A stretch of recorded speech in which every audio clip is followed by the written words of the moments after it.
Way, hello, viewer. Today it's a Sunday. It is July. It is July the 2nd, 2023. And while I remember happy 4th of July in a couple of days to our American friends, I am Mr. Brown, and I trust you are all doing very well. Today, on this evening's stream backslash podcast, we are discussing the goings on in the entertainment and on the social media. Be warned, lots of, well, you know what, but before we begin, you can find us here on the YouTube, or if you prefer your entertainment in the podcast form, I should sing this. We are also on the Spotify. The links are in the description. So if not shut down for the evening, as I always say, lots to get through. Shall we get the guests out? Yeah, let's do it. Okay. First up. He is the backbone of Sunday nights. I genuinely love this guy. It is MadCat83. What's up, nerds? How are you, Mr. Brown? Hello. Hello there. How are you, Mr. you? Brown? I'm good. How are I'm you? good. I'm getting ready for the 4th of July. I'm going to drink all day. I'm quite excited about it. And what about the 4th of July? It's our Independence Day, so I'm gonna wake up. I'm gonna start drinking Is right that off the bat. day where you Americans regret breaking We away regret from us? nothing, and it's because we took you guys right. down. Yeah, we kicked you out of our house. We said, And "This you've is my regretted house." it ever since. No, yes. no, but we're good friends. We're good friends. Are we? Yeah, we're like exes, but we stayed friends. Oh, don't talk to me about exes. Okay, I won't. How are you Listen. doing? Listen. How are you doing? I'm Yeah, actually not too bad. Genuinely great to have you on, mate. I love I'm you happy to be here. taking part here. Yeah, I'm happy to be here. How's your channel going? Good. Good so far. I've Slow and started steady. Yeah, slow and steady. Yeah, but I think I'll reach 6,000 at least by the end of the year. So I'm quite excited about that and everything. You deserve far more than that. Oh, thank you. That's very kind You are of genuinely one of the funniest people, if not the funniest, Thank you. That's on very nice of you YouTube. to say. Thank you. And I it's a appreciate that. travesty you've not got 10,000 subs. Right on. Well, thank you. That's very sweet of you to say. I appreciate it. So, shall we get the next body? Let's do it. I can't wait. Okay, neither can I. Let me look at my script. I'm going blind. Okay, next. A chat favorite returns again. It is Vex Electronica. Oh, Hello. you whispered my intro. Hello. yes. How are you? Yes, all the better for seeing you. How are you? Oh, very sultry. My goodness. I didn't expect it to get this hot in here on a Sunday. It's Oh the my. it's the poor air quality. Oh, maybe. I'm also still trying to get over Mads Mikkelsen and the Oh, Blitler outfit as well. So it's just uh, thrown me to a tiz. how's your channel going, my dear? I'm good. I'm celebrating the day after Canada's independence and the days before the US's independence with a cup of British tea right now. Oh, nice. How about you? I've got some dilute blackcurrant. Living the dream. Ooh.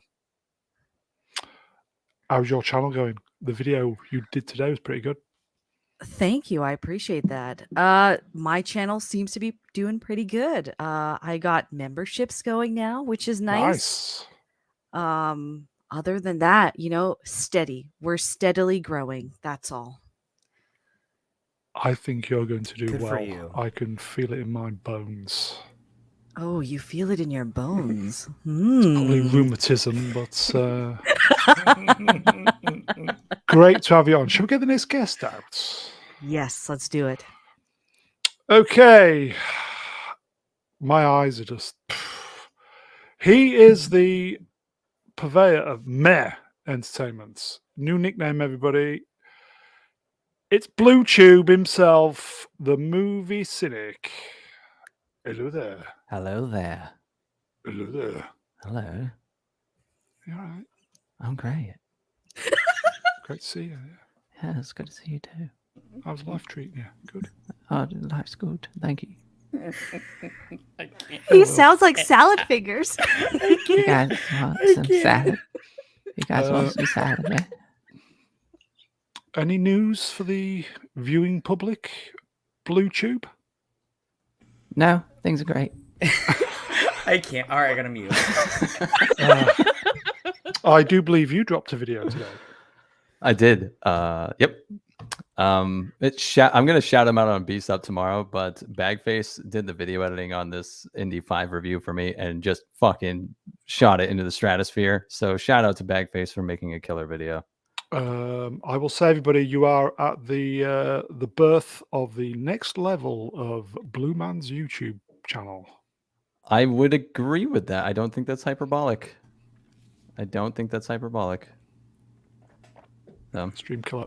yeah, well, bring out the next guest. Moving on. Okay. We can't follow that, can we? Nope. Perhaps we should just end the stream there. We can't really top that. Yep. Bye. Okay, so this is what they want, everybody. Next, we see the good inside our next guest. He is the Dark Sith Lord. Chord, little Platoon. Good evening. Hello there. How are you? I'm good, Lord. How are you? Well, I've watched Indiana Jones 3 times. Oh. I've talked about it for 5 hours on EFAB yesterday. I'm talking about it again today. I'm getting straight back to the script after this, and it's going to be Indiana Jones all week. So I'm brilliant. Thank you. Yes. Yeah, 3 times. Yeah, 3 Yeah, times. first one in you the cinema, poor and I soul. gave up trying to take notes because just no. Second time, because I needed to actually understand what was going on because I was going on EFAP and wanted to sound like I knew what I was talking about. Third time is the constant ongoing one where I script alongside. So in the middle of the third go. Goodness gracious. Where did you go to see the second one? Which country? I believe India. Can I Into say the something about Temple this? of Doom itself. Can I say one thing? I feel so stupid because, you know, way back when you said you flew to India, and I'm putting up quotations, I honestly thought, I was like, man, Platoon's channel is doing so well, he could just fly to India and see movies and then fly back. I'm living the life. I was like, oh, that's like what, like a 3-5 hour flight? I was like, that's pretty good. I was like, that's nice. And then my dumb self finally flew to India, and I got it because I watched it, and there was like, you know, Casino Royale and everything. But I was just like, I feel so stupid. I'm not gonna say anything about this, and I just did. But I was like, oh, I'm so dumb. But I get it now. I get it. I love your fucking subtitle.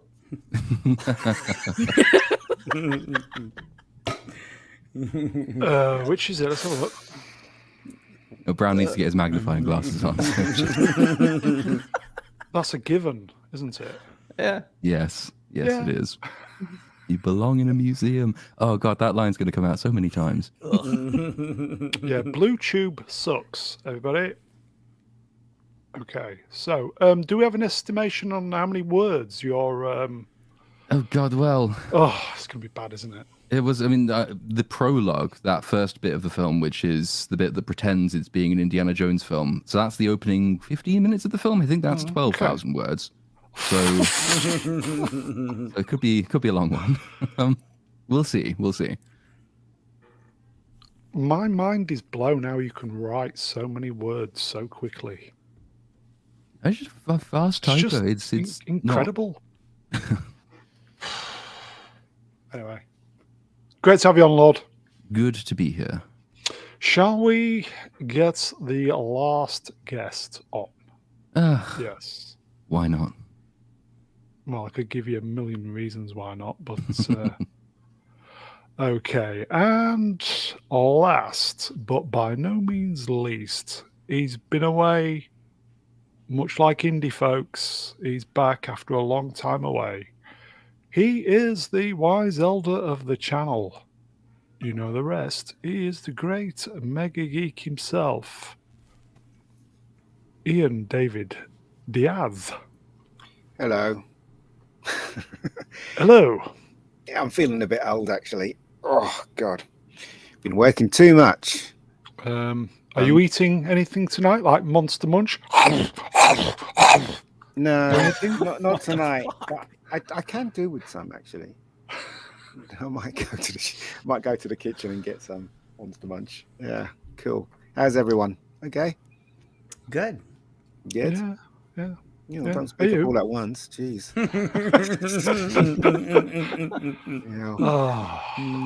I think Indy's just killed everybody's. God, seriously.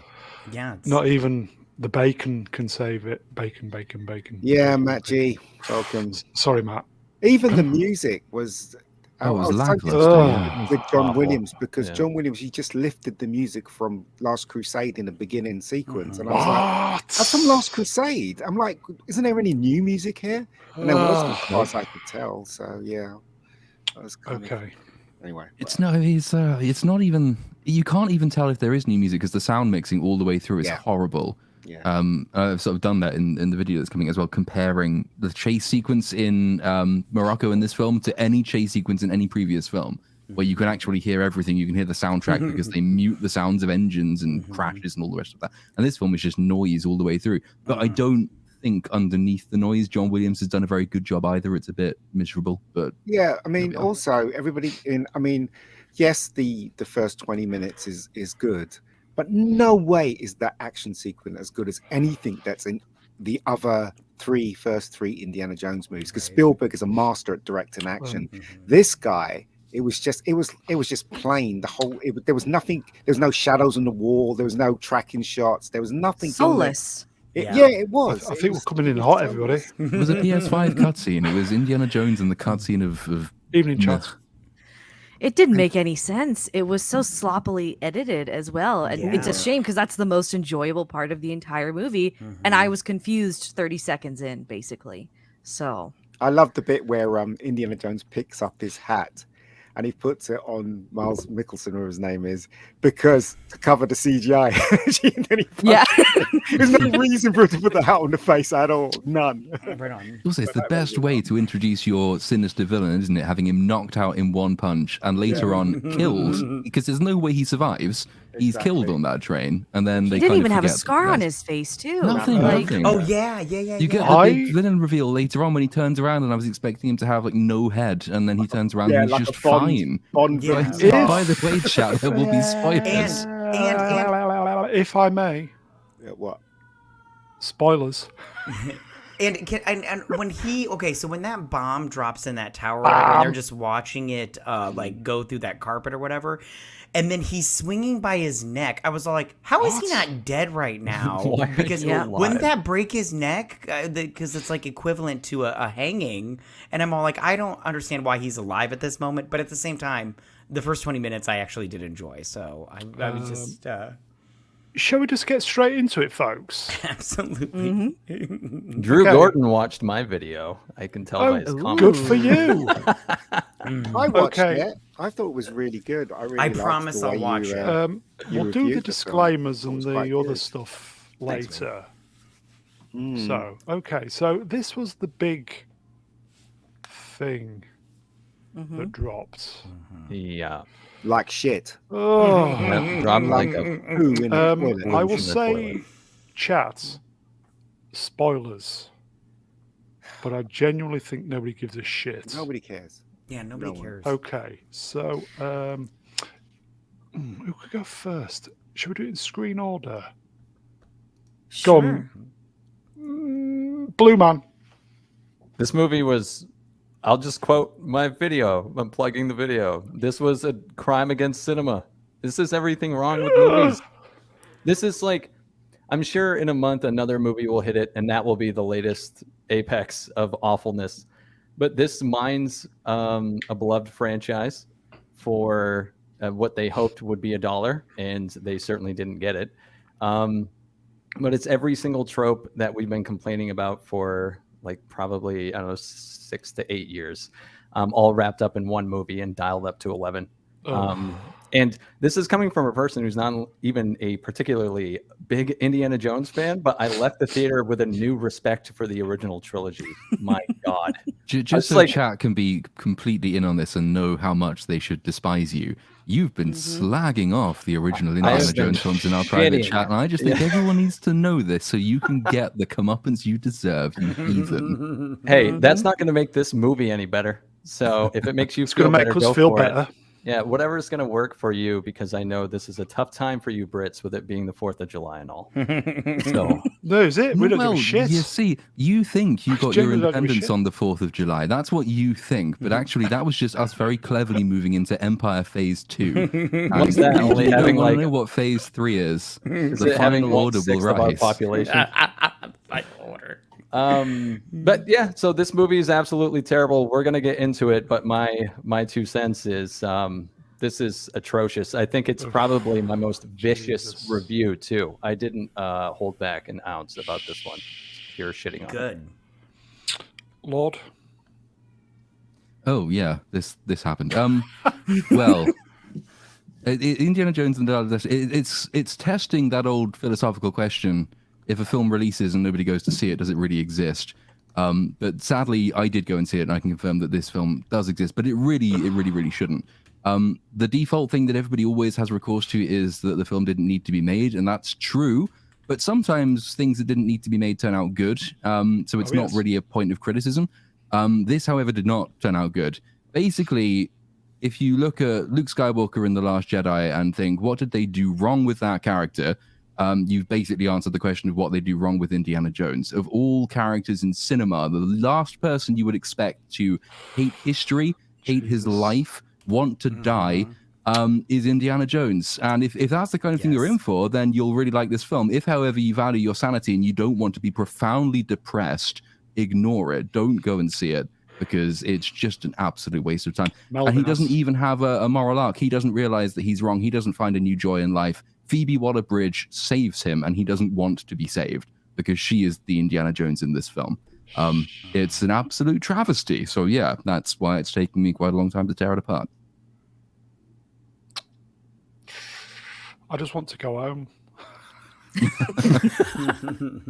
The only nice thing I can say about it is that A, it gives you a new appreciation of the originals, obviously, but they were already known to be good.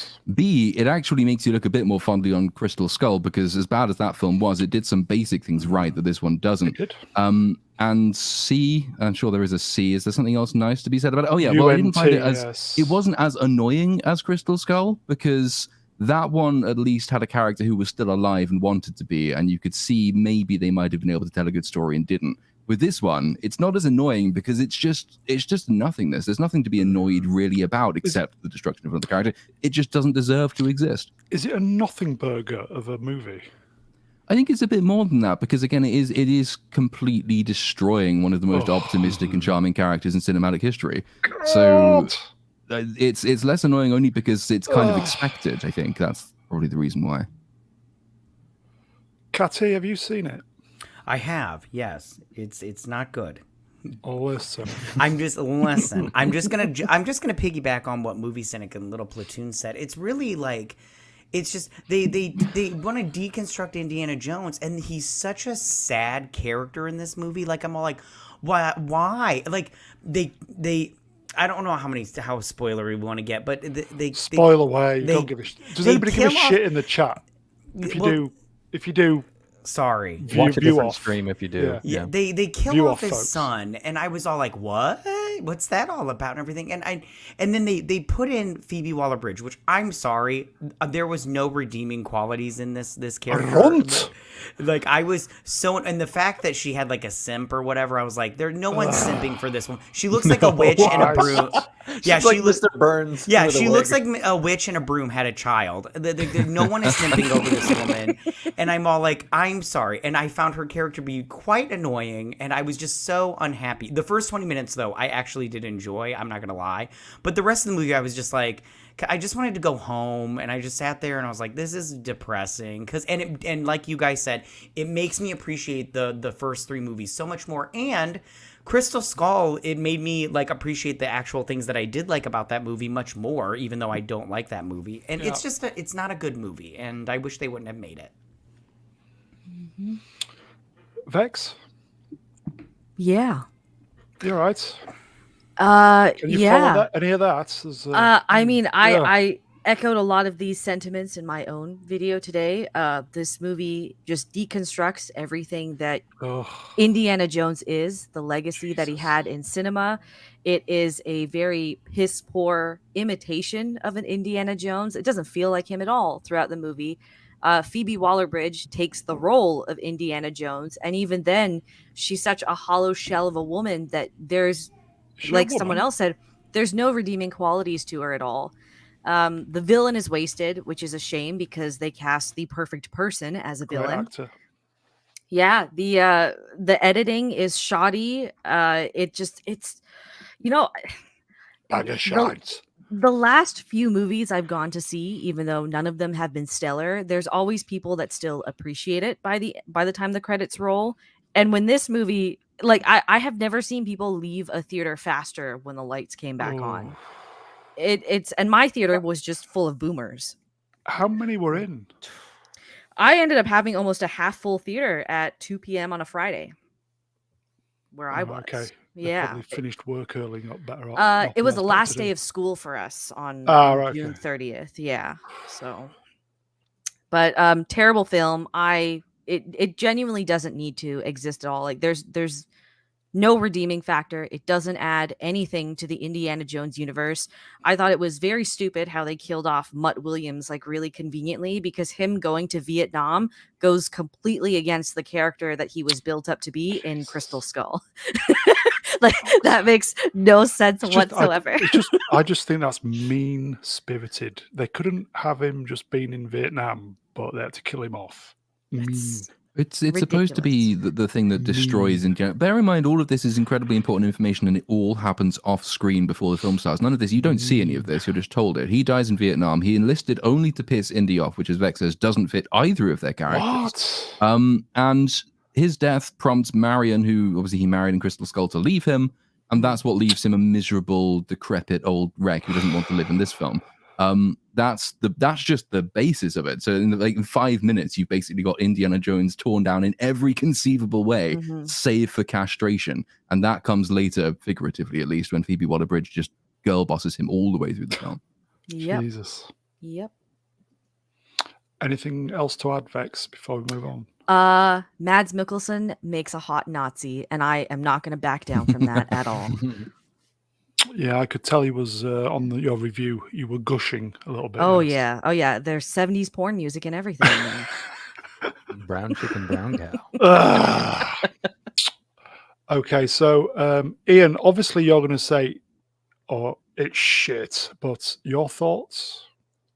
Well, everybody said exactly what I thought. Come on, as a director type, as producer-y type person. Okay, what I said in the green room before we went live is the same thing. The score. The first thing I noticed was the score wasn't original. John Williams had just picked up the music from Last Crusade, which I was very disappointed, because I love John Williams and I was hoping he would create some new music for this film. Thank you. The 20 minutes that everybody says is great, right? I thought it was good when the first time I saw it. The second time I saw it, I thought, no, this does not work at all.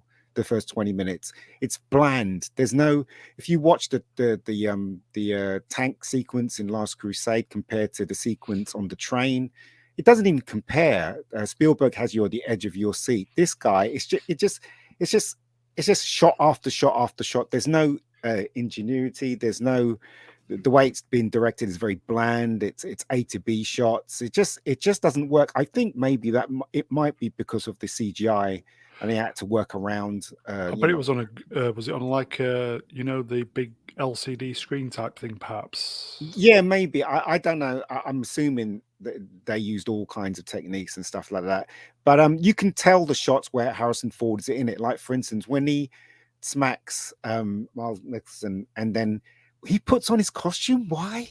It's like all the Nazis are after him, and he takes time to put on his hat and his anyway, whatever. So Drink, everybody. It's like what? Why? So anyway, so it's just the first 20 minutes is everybody says it's good. It's probably the best thing about the movie. Then when we get to the rest of it, it's just absolute rubbish. Harrison Ford is just an old man doddering around. And also another thing that I've noticed, which I don't think you guys picked up on, is how brutal some of the killings was. Yes, yes, we have Indiana Jones, in Temple of Doom, somebody pull a heart out of a man or shoot, but those things were kind of based in fantasy. But this one, when the CIA are just kills that old woman, just shoots her. I was thinking to myself, am I watching an Indiana Jones movie, or am I watching an R-rated thriller? Do you know what I mean? So the darkest one was the discount short round when they're in the cave at the end and they fall into the water, right? And this 7-foot dude, so he's got the key, he takes off the cuffs, locks this dude to a grate and just swims off. And I actually gasped in the theater because that's terrifyingly dark for it is. like for a child to be doing. I was genuinely shocked by that. And also, it crosses from manslaughter to actual premeditated murder when you do that. And this is supposed to be the cutesy kid of the tale. But I didn't get the fact that so you got these CIA agents protecting the main bad guy, right? Mm-hmm. There's no clue on why they swapped from being CIA to supporting him. Were they Nazis all along? I just don't understand what happened there. Well, some of them are CIA, some of them are not. It's unclear whether they know he's still a Nazi, but it's kind of implied they do. Most of the henchmen are just his employees, whom the CIA works with. The CIA is helping him, even though he's already given them what they want, which is he helped Americans get to the moon. And so they're not really interested. And actually, that's the reason they try to leave him later on, is they say, well, you've already given us what we want, so we have no further need for you, so come home. But then it just goes nowhere. There's no point them being there. There's whole chunks of this film which were clearly left in from previous versions of the story, like the CIA guy on the crutches, who's he wanders into a scene and then gets crushed by a bookshelf, and you never see him again. And I don't understand who he is or what he was doing there. But also the black woman, right? How stupid can you get when you know that the others are against you, fighting against you, and suddenly you confront them on the plane when you're outnumbered 4-1? Why would she even attempt to do that? Do you know what I mean? It's just stupid things that. Yeah, she was just doing her job. Well, doing her job, would you risk your life? Yeah, she was doing it very. Yeah, she was just doing it very stupidly. Like, you're right. She was against 4-1, and she's just like, "Hey guys, are we the baddies?" and everything. And you're just like, it's like, no, you're dead. Okay, so. She was there was an interesting quip she makes too in the university right before Indy pushes over all those relics, which was very odd for him to do. It was so odd. But she makes a very offhand racial comment at one of the guys, and I was a little bit surprised that made it past. She calls him a cracker, doesn't she? Yeah, a trigger happy cracker. Yeah, but also, did you see that scene with the waiter? That was with the waiter. A pop-up, freedom. If you got freedom, he was saying, what he basically was saying was, "You're free, are you? Yet you're serving me." Do you know what I mean? That's what he was saying. That one I understood though, because he's a Nazi through and through, right? So it makes sense. But for the CIA problem is, though, agent, that you shouldn't be able to understand that. So the scene we're talking about, chat, is that Mads Mikkelsen's character is in the present day. I say present day, 1969. He is working for the US government. He helped them get to the moon. He now has his eye on the Dial of Archimedes, and he believes that will allow him to travel back through time and to kill Hitler, and therefore save Nazi Germany. And that's already bullshit, but that's the basic plot of the film. His first shot in the present day, a black waiter comes in with his food, and there's a tense exchange where Mads Mikkelsen's Nazi character turns to him and says, well, where did you come from? Or where are you from? He says, well, I was born in downtown New York. And he says, but where were your people from? And he says, I, again, born here. And then it goes on, and that's okay for the first sort of 2 sentences when he asks those vague questions, and you can see that Mads Mikkelsen doesn't like him. The problem is it goes on and on and on to the point when he closes the exchange by saying, Hitler, no, you didn't win the war, Hitler lost it. And I'm thinking, you're supposed to be playing it low key that you're still a Nazi, my dude. Everyone knows now because you're so unsubtle. Just why would anyone have given you a job in the US government if they know you are still a Nazi, which they must because you are such an obvious buffoon? Yeah, when he was all like, you didn't win the war, Hitler lost. I was like, was it voter fraud? So... But also, Wally Bridge, right? She was so unlikable. I remember when I was in the cinema, right? When I was in the cinema, somebody behind me said, "Oh, somebody punch her." You know what I mean? And it wasn't me. They literally said it, you know, with their voice. Self-insert KK. They just really thought that's. And also, when he said that, I thought, yes, Indiana Jones. She has put Indiana Jones in danger 3 times in the movie, right? The next time you meet her, you just punch her in the face, don't you, and drag her back. Do you know what I mean? You know, that's what you would do. For sure. She's evil. There's 3 separate occasions where I think there might even be more than 3 where she actually deliberately tries to get him either captured or killed. Yeah, I hated her from the beginning when she's got those cards in that class and she's answering all the questions like an asshole. I'm all like, oh, I already hate you. Yeah, I don't understand how they write these characters and they are actually convinced that people will like this character too when they see it in the audience. They're sniffing How is farts. that even possible? If I may I do some super chats? Absolutely. Yes. Sure. Okay. Just getting into that. I know. Rob Delaney for £5. That's real money, folks. I love Ford, but he deserves a lot of criticism for allowing another one of his beloved characters to be shat on.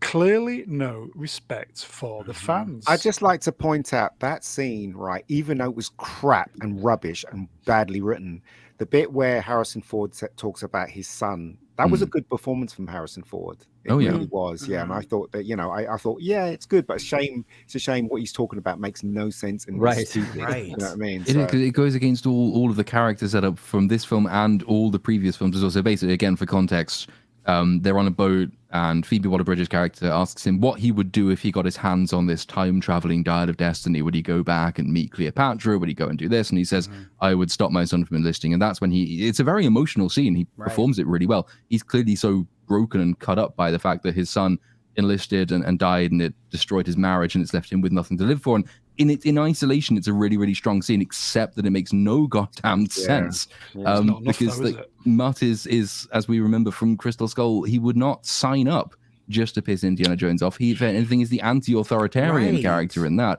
Whereas Indy signed up to serve his country. He spied against communists. At that time, everyone still believed the war in Vietnam was a war against communism. Indy would have been the person encouraging him to sign up. And if they just included that as a line, that might have fixed it.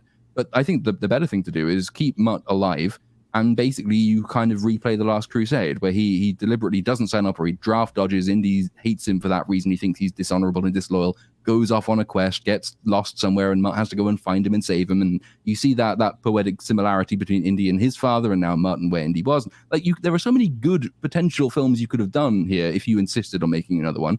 And this is the one we got. Because we are in the worst timeline of all the timelines. That option wouldn't have had Phoebe Waller-Bridge, and that's the problem. Well, no. And also, who says that she's beautiful? She's not beautiful. She did. She says it. Here you go, folks. Common People for £5. That's real money. When Phoebe picked up Rey Skywalker's lightsaber and said, what did she say? She said, "Be gone that." Thought. Okay. Do you know what a thought is, Brown? No, I'm... Would someone like to explain what a thought is? It's a girl that thinks she's hot. A thought. Oh, I see. I didn't know what that meant. Did not know what that meant. Today has not been wasted, folks. That's what I'm saying. It's like means. she's got the horrible birthmark on her head as well. It's just like, what the... Why would you cast a woman like this? Look at the other Indiana Jones movies, right? You got Karen Allen, gorgeous. You got, I mean, I must admit, I liked the one in the Temple of Doom, and then you got that really gorgeous blonde in the last one, and then you get Phoebe Waller fucking what? You know what I mean? It's like, Yeah, what? absolutely. Self-insert for KK. Be gone, thoughts. Pure art, pure cinema, and pure shite. The end of the film does come alarmingly close to having her basically Thank you, say, Jill. "My name is Helena Jones." Like she does almost do the Ray Palpatine thing. My name is. Also, before you read this, also, right, Oh, guys. okay. And what was the ending about? They had like a Laurel and Hardy circle that went on his hat. I was like, what the fuck is this? What is this? You know, I was like, this is not Indiana Jones. What the hell? Shite. Romeo Tango November Zulu for 10 New Zealand dollars. Hail Brown and Co. Appreciate the spoilers. Very much looking forward to not seeing the Dial of Dysentery. Flash, at least, was fun. I have to recommend that Cynic's very fair, balanced review. Rest in peace, Calculon. I liked it. Cheers.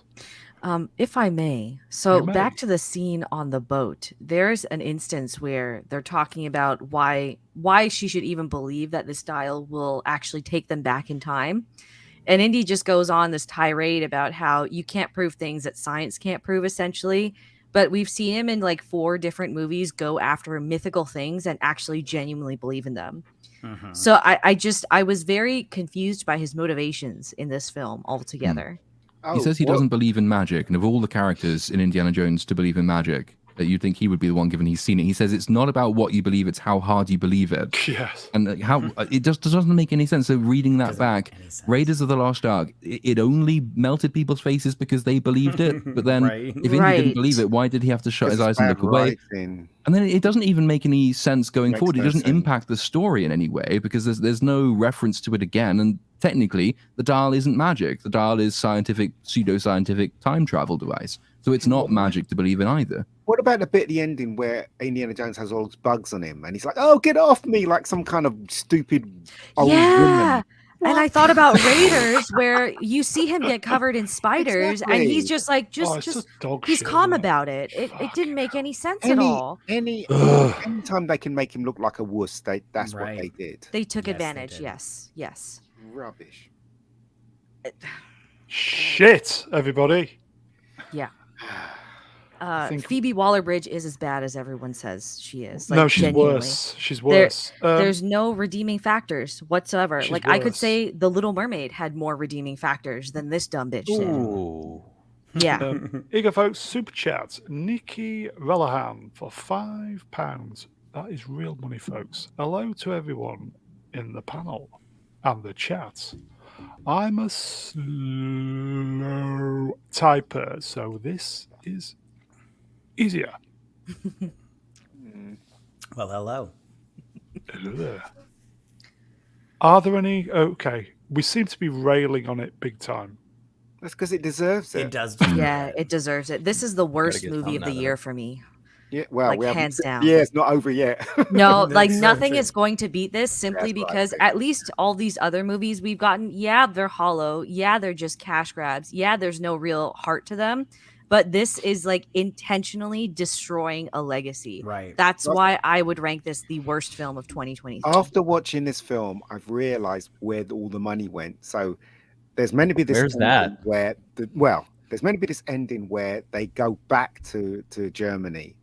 With the Dial of Destiny and the plane and everything. And then what happens is that old Indiana Jones meets young Indiana Jones. Then he gets killed, young Indiana Jones, and old Indiana disappears. And Phoebe Wally, whatever her name is, picks up the hat. She becomes Indiana Jones, right? They apparently they shot all that stuff, right? Yeah. Mm-hmm. So when they did this version, look how many extras they had. Look at all the CGI. No wonder why it cost the amount of money it cost. Because literally the ending is like making another movie. So that's why it was so expensive, because they did the second polishing a turd. In other words, that is crazy. Yeah, and I think that Bagface in his review put out. He said, "Why didn't they just get the guy that played Short Round come and film too much money now. brand new ending, because that ending, I don't know about anybody else, but you could tell it was totally like Yes, it was. refilmed and tacked on and everything. Yeah. And why don't they, if they're gonna do that, then hire that guy, be like, hey, we're gonna bring you back, you're gonna be the new Indiana missed that Jones, and everybody I would have said that totally ages loved ago. it. Yeah, you did. I'll give you 100% Yeah, we credit. said that And- weekly Oscar Yes. winner shot. And I Let's just- not forget and- Oscar winner. For sure, yes. And one more thing, I don't understand this broken heroes trend that they keep wanting to do. It's really annoying. I had enough of it. I personally don't like it. It doesn't work. Nobody likes it, and those who do obviously have a character flaw. So Also, You know what it I just is? need to right, get rid also of Now, it. why did um, they put Marion in the same top that she Right, had when she was right. in Raiders of the Nostalgia. Lost Ark? Oh, what? I Like, remember. why? I remember. The broken hero thing actually started in the 80s with like The Dark Knight Returns, the comic book, which has been adapted in like 40 different ways with Batman stories ever since. Right. But the thing that they miss is that in that story, which kind of started it all, Dark Knight Returns, Batman was still formidable. He was really old, Right. but he could still beat your ass. And he even whooped the shit out of Superman's ass with his Right. intellect. So it's just like, you miss the point. Like if Indy is 70 or 80 years old, we know you're bringing him back just for the sake of hoping to scrape $1 out of it, because it's, first of all, it's not going to be believable if you do make him kick ass, but I also don't want to see him feeble. So I Right. don't understand. And like James Mangold was a really good choice for this if you're going to attempt that, but because he did Logan. And again, though, Logan was the same idea as Dark Knight Returns, where it's like, yes, Logan's old, but he still would whoop your ass. Mhm. But he's not broken down in that way. He's like Okay. emotionally broken, but he's in this way, like Indy is broken in every conceivable way. Okay, question then. I personally don't blame Mangold because I think his hands were tied big time. I I blame think him so for those too. camera angles and shit that he does. Mhm. The single shots. I counted in the theater. I was like, is this a James Mangold staple? Because why did I ever think he was good if it was? Because it would be a still shot and it would be focused on the foreground and then focus on the background and then focus back on the foreground and then focus on the background and then focus on the foreground again, all in one shot. And he did it like every other shot for 2.5 hours. What? It was so aggravating. I couldn't believe what I was watching. I was like, who thinks this is a clever way of doing camera work? He was the wrong person to get to direct this. But then Who again, would have been anyone better? I think Edgar Wright would have been better because he's more visual and Spielberg is Do you visual. think as he? well. I don't think he'd have touched it with a barge. No, he pole. wouldn't have. And plus, whoever you got to direct this, it was going to be fucked anyway because because KK was in charge. So Mhm. do you know what I mean? So anyway, whatever. Does anybody else think Mangold is not to blame? His hands were tied, or am I I think talking his hands were bollocks? tied. You can tell His hands were because probably tied, but some of the things he still had control over, he fucked up anyway. Right. Okay. He didn't make it He better, lied, put didn't it that he? Yeah. way. He's not responsible for every bad thing, but he didn't improve what was there. You're right. It's questionable whether you could have done that, though. So it forces you to say nice things about Crystal Skull, but when they introduce Mutt, they get the balance right. He's younger, he is more athletic, he's more physical, he's able to do more of the stunts on his own. But Indy's older and has experience and a huge, vast well of knowledge, and he uses that to essentially lead Mutt along and mentor him, which is a good dynamic. That's what you want from your older character. He is starting to transition into the Sean Connery mold, where Henry Jones Sr. is the older, more mature, and more knowledgeable person, and Indy is maybe slightly less cerebral, but he can do the fighting if needs be. But and Crystal Skull got that kind of right. This one, though, Phoebe Waller-Bridge is younger. Her stunt double is very physical. She herself is not. And she also knows everything. So he has no role in the script. There's one point when he actually has to justify his continued existence in the film when they're about to leave Morocco. And he's done nothing. He's been led around. He's been shown up. She already knows where she's going. And he turns up and says, well, I can translate this thing. And she says, well, I can translate this one. And it's going to be this one. He says, yeah, but it might be this one. And she says, well, why are you getting the bus? Are you going home? She says, no, I can still be helpful. It's like, you're Indiana Jones and you're begging for a role in your own fucking film. he says he can be helpful and then puts gum on the back of a car. This is what I was talking about, was that like it's all of the tropes that we've become accustomed to and despise, all like amplified to 11 in this movie, because like we paid to come see Indiana Jones, And we even going in, we understand that he's older now, whatever, but we still expect him to do something. And in this film, the entire third act is him being rescued like a bitch.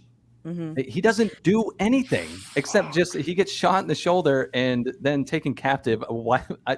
I guess I missed why the hell they took him too. Like, why didn't you just put a bullet in his brain? Yeah, exactly. That's what I was But saying. he just sits on the fucking plane and she rescues him, and then I mean, he doesn't do anything. And even that is also complete not. So the only way you can see for them keeping him alive is if Mads Mikkelsen's Nazi general guy wants Indy to see his triumph. But the thing is, Mads Mikkelsen's plan is to go back in time to kill Hitler and to take his place and to win and change history and change the future, which means that he could leave Indy exactly where he is, and he would, by definition, see the results of his labors. It's also slightly awkward, and I think this was raised on EFAP yesterday, is that Indy is kind of fighting to save Hitler in this film, because that's the extension of trying to stop Mads Mikkelsen from killing Hitler, is that you want Hitler to stay alive, which is interesting. But probably the most depressing bit of all is, and it follows the absolute nonsense of the film's final act. So they get the time travel thing, and Mads Mikkelsen believes that he's going back to 1939 because the Dial of Destiny points to a time fissure in the sky, because Archimedes figured all this out. And if you fly through it, then you can work out where you're going to end up, and you'll end up in 1939. So that's what his plan is. However, Indy looks down and sees the floor of the plane, sees a couple of briefcases vibrating, and then says, "Continental drift." This is so Archimedes stupid. didn't know about that. So that means that you're going to go back to a different period in time. And I'm thinking, well, how does continental drift affect time portals that appear in the sky? That doesn't make any... Anyway, it does, because the film is bullshit. They go through the time portal. They end up at the siege of Syracuse in, is it 240, 230 BC? So we are back in time. Indiana Jones, after the final fight, and the Nazis for some reason decide they want to machine gun some Romans for no good reason. The planes crash, and Archimedes gets the watch for the Nazi that allows him to complete the dial, so you establish this infinite timeline loop and blah, blah, blah, blah. But anyway, Indy says he wants to stay because he has nothing in the present to live for. And Phoebe Waller-Bridge says, no, you can't stay, you'll wreck history. And he says, no, I want to stay. Let me do it. I have to do it. And she says, so do I. She punches him in the face and knocks him out, and we wake up in the present day. So Indy doesn't even have the moment where he realizes there's something worth living for in the future, because she just knocks him out and forces him back. Well, she solves that for him, actually. She just goes back in time. She goes back to 1969. She's like, oh, I'll get his wife to like him again, and that will solve all the problems. Yeah, like, strong she solves woman his does strong problem. woman things. Though. Boss move. Yeah. That was boss woman. If I may, Tim, I like saying this, Hannibal, ask the question, why is Brown shushing? Why? I'm not shushing. I'm going, shit. He hasn't seen it. So I have a question, okay? Shit. Yeah, go on. Proceed. Okay, so because I'm fairly new, I've literally just watched all the Indiana Jones films in the last week. So I noticed that the whole snakes thing is a pretty common trope throughout all four of the movies prior to this. In the first in Raiders of the Lost Ark, it's clear that he hates snakes, but he's not like a wuss around them. Right. But then when we see the snakes come back in Crystal Skull, he's just like literally just acts like a woman around it. And then in 5, they do the exact same thing. So I'm just trying to figure out when it became less of like, it's like kryptonite almost kind of deal. And it turned into just like, this is the perfect way to emasculate the ultimate Chad hero. Right. Like they did it with the eels, and I'm like, eels don't really look snaky at all. Like, I didn't understand that. They just killed what's his name, Antonio Banderas. What was the point of having him in the film? Exactly. Nothing at all. For people to go, wait, isn't that Antonio Banderas? I had to do a double take. Yeah, I could have done with more Antonio Banderas. Yeah, it would have been great. We all could, mate. To be fair. Maybe he was, and they cut all the stuff out. I think the whole thing of trying to say that eels are the snakes of the sea, I was like, I'm not getting that bullshit at all. Like, it's so ridiculous. There's a snake in a plane, John. Yeah, exactly. It was ridiculous. You're so right. I just didn't understand that, because he gets covered in centipedes later, which look far more snaky, and he doesn't really freak out over those. Like, this movie just takes every opportunity it can to emasculate him, and it's a painful 2.5 hours to sit through, in all honesty. In the chat, PW Bridge is the toxic wage. Yes. She's a horrible person. She was selling stuff. I mean, this stuff that her father, right, almost went mad over. She got it back, and then she wants to sell it. Do you know respect for her dad or anything like that? Does she not feel anything? You know, she's what was person. yeah, and what was also confusing about her is that she has, again, this is just a Mary Sue thing, really, but she has all of this knowledge about all these dead and kind of like obscure languages.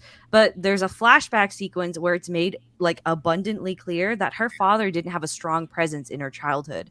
So I'm trying to figure out when this dude had all this time to teach her all of this shit that she's just an absolute genius at, and even better than Indy at as well. Right. My problem with the whole film is the way it was directed, because I love the way films are directed, and Spielberg directed those films with the serial, the 40 serial in mind, so shadows on the wall and stuff like, you know, tracking shots, all that kind of stuff that made Indiana Jones what it was. This film, it was just so bland. There was no imagination in any of the directing at all, right across the board, even from the 20-minute segment in the beginning. It was just all shot plain A to B shots and stuff like that. And I was just, why did they hire this director? Here you go, folks. Tim, I like saying this, Hannibal. Vex has a perfect voice. Same about the rest of her, though. Fuck off,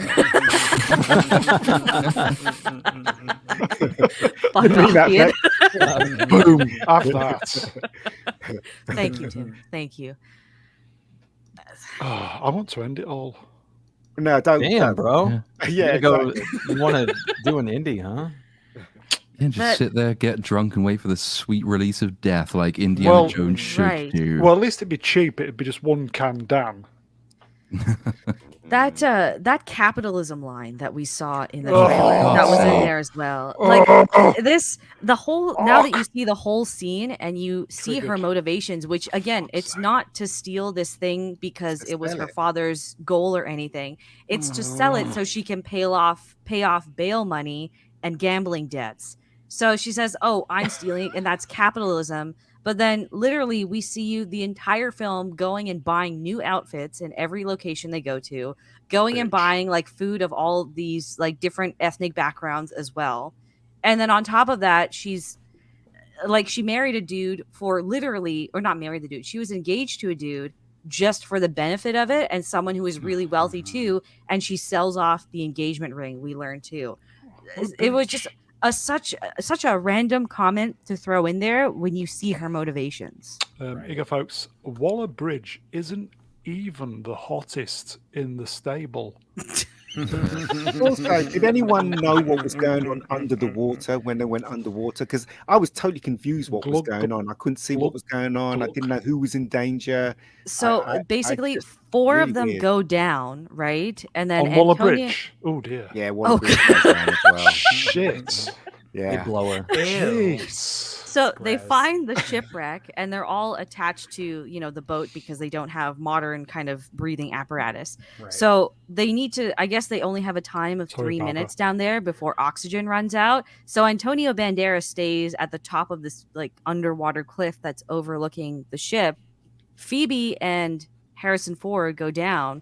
Harrison Ford starts to lose his shit over eels, right? Because they look like snakes. And then it kind of looks like Phoebe Waller-Bridge was about to abandon him. Like, if anything, every single shot made it seem like she was just going to leave him for dead because that would be far more convenient for her.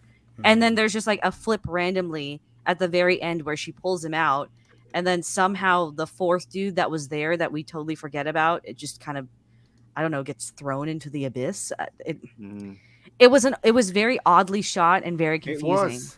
That's why they didn't show us the geography of the whole, like a wide shot. They just punched in and it was just really confusing where everybody was. But anyway, whatever. And she also just conveniently knew the exact spot to look immediately at to find the wax tablet too, which was great. Sounds awful. It's not just her character either who's shit. I mean, she does come across as completely shit in real life. So on the scene where she punches him and basically denies his desired death, which should be really, really impactful, and he is for all the wrong reasons. She was asked about that in an interview, and she said it was great because she got to punch Indiana Jones, and it was really funny.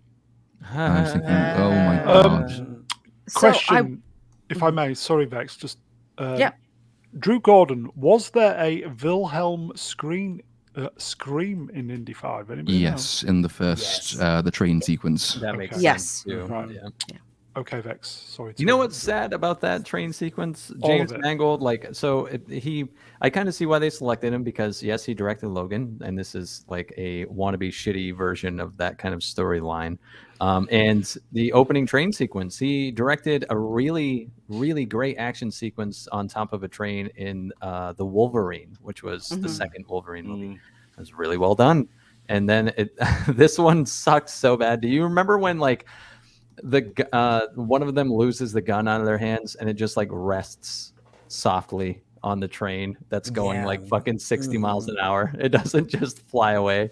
Right. Like we can suspend our disbelief, and for whatever reason, when something like that happens and the suspension of disbelief dissipates and you're just like, why the hell did that happen? Like that's a serious problem, because I'm accepting of so many outlandish and outrageous things. And it's just like there are a ton of fundamental problems with the movie when I can spot something like that and it takes me out. Yeah, and let's remember as well how the gun ends up resting perfectly still on the top of a moving train. It's because Indy and Basil Shaw, they get to the top of the train, and in front of them, from quite a way away, coming out of the mist, is evil Nazi general. He's at range, he is armed, he has a pistol, but what is he holding in his hand? It's a fake spearhead. So while standing about 50 yards away, he's using the spearhead. He has a pistol on him. Then he closes to melee attack range. And that's the moment at which he draws his pistol.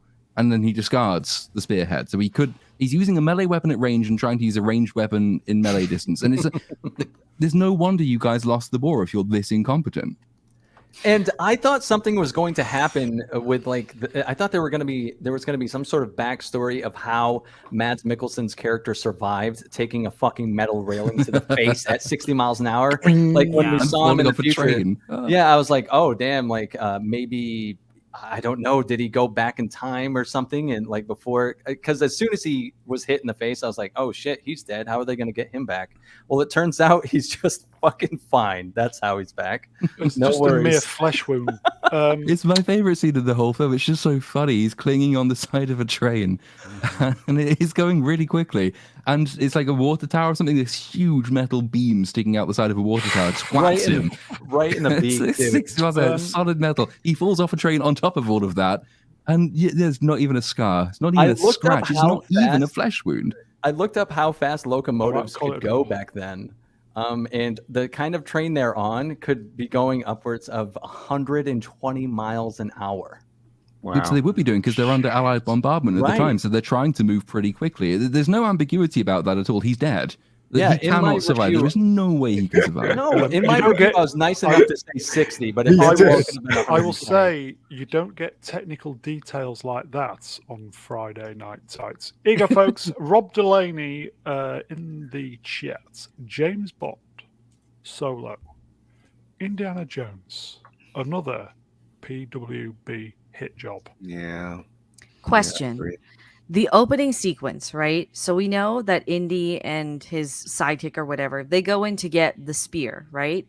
Then at the end of the train sequence, we see them get rescued by Allied forces. Mm-hmm. Why? I'm just confused where the connection is there. Like, was he working with the Allied forces to go in there? Were the Allied forces interested in the Spear of Destiny? Why? Like, no, why? It's supposed to be sort of mise en scène time period dating. So this is the final days of the Second World War. So it's like, well, it's in the Alps. So I'm pretty sure it's not like Operation Market Garden or anything, but it's just supposed to convey that this is the end of the Second World War because you've got the Allies landing in Germany. Well, Alps, so not Germany. They're landing somewhere. The film's unclear. But that's all it's really there for. So I don't think they were working with the British government. They were just hunting for the Lance of Longinus is the fake MacGuffin they're going after, which is the spear that stabbed Jesus allegedly on the cross. But it turns out that's a fake. However, happily, and just by complete coincidence and luck, Mads Mikkelsen, who is also on the same train, has just come across half of the Dial of Destiny, and that's obviously real. If you remember like any of the other films, how MacGuffins are introduced, usually Indy's going after one. He's already done the work to figure out how to get there, and then the main story begins after that, and that's like he's given the new quest basically. And this one just doesn't understand basic introduction to character or plot devices or anything like that. It's just that he just happens to be on the right train at the right time with the right guy who happens to have half of the right thing, and that's it. It's absolutely ridiculous. Deep breath, movie. everybody. This is such a good movie. Was anyone else really disturbed by the fact that I know it's a trope for Indy to always have his hat on, but in the entire like train sequence, he's hanging off this train in like varying degrees and states. Hat never comes off, but as soon as he falls in the water, then the hat is off. But that's one of the tropes of the 40s serials where the heroes had hats and the hats never came off their heads. So it was just silly. That's really all it was. I would have rather just like the hat was maybe in the train and he gets it as they get off, as opposed, because it looks very ridiculous. Like it ruins almost the whole shot, because I keep thinking like, did he fucking super glue this hat to his head? Like, did they even have super glue in the 1940s? It was really just off-putting to the rest of the scene. That's all. One thing the film does establish, though, is that he has to wear his hat while he's fucking people. Yes, so the very last scene, Marion turns up, implied sex. Although he's way too old to get boners, so he's obviously not actually doing it. Maybe there's a pill in there or something that he really needs. He grabs the hat, and that's the end of the film. Right, and that explains why she says, "Is he back?" There you go. Boner. Question then, folks. We'll try and move on a little bit now. Is this worse than Last Jedi? I think it's on the same par. Didn't see it. It's close, and that's bad enough. I don't. It probably isn't quite as bad, because that also had the shock value of it being the first major instance of this happening. Whereas Indiana Jones is really just a knockoff of what's happened there already. But if you were just to compare like character assassination, it's pretty much on a par. Well, if it had been the original film, it would have been, though, wouldn't it? Because it would have been erased. It's a shame, really, because we all want Indiana Jones. I didn't mind it if he came back as being 80 years old, Indiana Jones, but they should have treated him like an 80-year-old. I mean, anyway, they should have just had a completely different script, because this was just ridiculous. They did treat him like an 80-year-old. Like the entire script kind of bends to the fact that he's over 80 years old. When you really pay attention, because they don't give him much action, they don't give him any heroics like instances whatsoever. They don't really give him a spotlight, and even the instances where he's in danger, it's like convenient that everything is far slower than he is. Like I started laughing out loud in the theater when like Sala shows up and he's like, "Hurry, Indy, get inside." Yeah, these fucking guys just waddle into the apartment. I'm like, good lord. There you go, folks. Dot Glock, Elder Abuse 5. Yeah. See, that bit where he goes, "Give them hell, Indiana," and he almost gets hit by a car, and I'm like, okay. Right. Bear in mind as well, because I think Gareth Novardik pointed this out yesterday. He's a wanted criminal at this point. He's been framed for the murders of about 3 people, and they turn up at an airport with passports and everything, and he shouts his name. This is a new poster. How bad the script is. This is a new poster that was released, and they've even got the poster wrong. It should be her leading in. I'm surprised they don't. It's a shame, because it could, if they had a good script. I wanted him to come back, though, tell you the truth, to right the wrongs of the last movie, but this is just worse than the last movie. It really is. It is. And to bring up Salah again, when Salah is talking about, I can't remember exactly what he said because I've only seen it once, but he talks about like, remembering how they did all these adventures and stuff and everything. I'm like, why don't you take him with you, dude? And go on these adventures. Salah even says, "I bought my passport. I miss adventures." Yeah. And Indy's response is, "This isn't going to be an adventure." And the obvious riposte is, "Dude, you're going to Morocco to fight Nazis. It's definitely an adventure." Yeah, why not? But Salah turns up and says, "I can come with you. I've got my passport." And then it's just like, "No, you can't." And he says, "Okay, fine." Yeah, and I'm like, why didn't you just take him with you? That would have been a way better movie. Here you go, folks. R2 for $5. The Last Jedi completely ruined a franchise that still had some life. At least Dodd can be ignored since there wouldn't be any more anyway. Yeah, I think there's something in that. Maybe. This film is depressing more than anger making, although we have been quite angry about it, but it's depressing more than anger making because of that reason. I think it is just so obviously another completely unnecessary cash grab that's gone wrong, and it's not ending something that had promise. This never had promise. This should never have been made. Okay, right. Can I wrote a few lines. I've probably not read it. I've probably not typed properly, but may I read my few lines? Is it poetry? No, because normally as a Beyond presenter, I Indiana try not to have an opinion. That's the professional thing to do, to not have an opinion. But anyway, okay, so here goes. Growing up in the VHS days, these movies were special. A swashbuckling character, a hero, a man's man, a woman's man. These films were very much of their time, but what a time to be alive. What a time for cinema. Raiders, great story, great effects, great direction, great everything. Temple of Doom, dark as fook. They would never get away with it now. And it was bookended very well with Connery in The Last Crusade. I get why Crystal Skull was made. Old Georgie boy was bored and wanted something to do. The movie, I think, just about got away with it, barring the CGI and a few dodgy scenes, but at least it was made from the right place. Why I don't want to see this dog shit. With The Last Jedi at the time, I didn't understand what was happening before my eyes. I just couldn't process what was going on until later. Then, when No Time to Die, James Bond came out, I understood perfectly. And walking out the theatre a broken fan, that was not a good feeling. A hero of mine for 50 years plus down the shitter. So why I am not watching Indy 5, I really don't want to go through this pain again, especially with Phoebe Waller-Bridge. Utter runt. And Ford is just as bad and complicit. He killed Solo. But the main thing, I really don't want to give a single penny to Disney.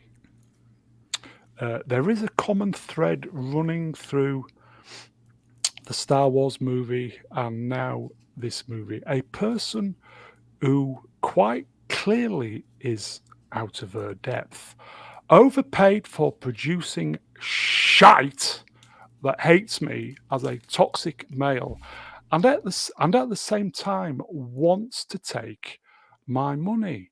So I will just finish off and say, get fucked, KK. Not today.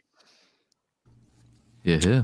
Yes. Shall we move on, folks? That was from the heart, everybody. Yes. Beautiful. Word of sincere sort of celebration and admiration for the job KK has done, though. I mean, that is every single thing that this film had now is now fucked. Everything. The most celebrated cinematic franchises of all time, and she's made a loss on all of them. So do you guys think that after all this and Disney goes down and everything and the rights to Indiana Jones and Star Wars goes back, do you think maybe in the next 10 years time somebody could come and pick up the slack on Indiana Jones, get somebody else to play Indiana Jones? Chris Pratt. I'm saying, do you think that's something that could happen? Who's that geezer who looks like Harrison Ford, who did all the Anthony impressions? Nguga, You're shooing, mate. Here you go, a couple of super chats while I was waxing lyrical. Black lines or black votes for $2. Jake Jones and the Dial of Kidney Stones. Do you guys think that that's possible? What, kidney stones? They are, Hello, yes. Ian. Very, very painful kidney stones. I want an answer to my question from these intelligent people that we've got here. That's not me then. I don't know if it is with these old franchises, because I think we're talking about this. We might even have mentioned it on the last time I was on here, but you can compare this period to the period immediately before the sort of the Hollywood Renaissance, when you had the studios which were losing money, their films weren't performing well, TV was competing, and they went for glitz and glamour, and they tried to up the stakes with technology, and they put on bigger epics, but nobody really went to see them. They lost a huge amount of money. Studios got in significant trouble, and that was when they had no choice but to take a risk on new upcoming writers and directors. It's where Steven Spielberg gets his start. And they give them essentially freer reign than they could under the old model when they were far too comfortable. But the thing is that they had to do new things at that point. And I think the same mentality that would prompt anyone to go back and try and do Indiana Jones again will preclude the kind of new innovation that directors and writers really need to show in order to get out of this moment. So it's not impossible, but I would be surprised if we see this back. It's fucking dead. It's dead. Here you go, Jonathan Frost for $20. Thank you, Jonathan. Start again. Jonathan Frost for $20 revolutionary dollars. Thank you, panel, for watching this turd, so I didn't have to. You're welcome. I was forced. 1 hour, 10 minutes of sheer depression, folks. You could go longer, It in all deserves honesty. it. Oh, yeah, There's so much I wrong could with this bitch about film. this movie for longer. It's up to you guys. Do you want to? Well, we let's move we on. do Let's have beats move up on. tomorrow. I love we're it. doing it how, all again Logan's- tomorrow. Yeah, let's move on. Let's move on. Yes. Okay. Well, it's kind of a sidesteppy move on type thing. Good. Okay. That's fine. Obviously, we're out of order tonight. Did it. Yeah, where's Freepio when you need him? One day I will have music. One day. And I bet you Ben doesn't know what's coming up. Well, Brown has said moving on, and that almost always means that we're going to be still talking about the thing we just left. So I'm guessing it's going to be Indiana Jones. Yeah. Okay, so moving on. That was right. You knew that was coming. Yeah. Domestic previews. How much did he earn? 7.2 million. 7.2. Oh. That one of the some of that was me. And Yeah, me. me What, too. 2 million of it? Yep. It's interesting how the last week the predictions went from like 200 million to 160 million to 100 Right. million, then to 65 million, and now it's like, oh, it's breezing through the box office at $60 million. But I think right now it's sitting at like 45 million dollars. Well, they opened it on the best possible weekend for this crap to happen because it's the 4th of July is on Tuesday. So that means it's going to technically get like a 5-day opening weekend. Well, Thursday, Friday. Yeah, it's going to get a 6-day opening weekend.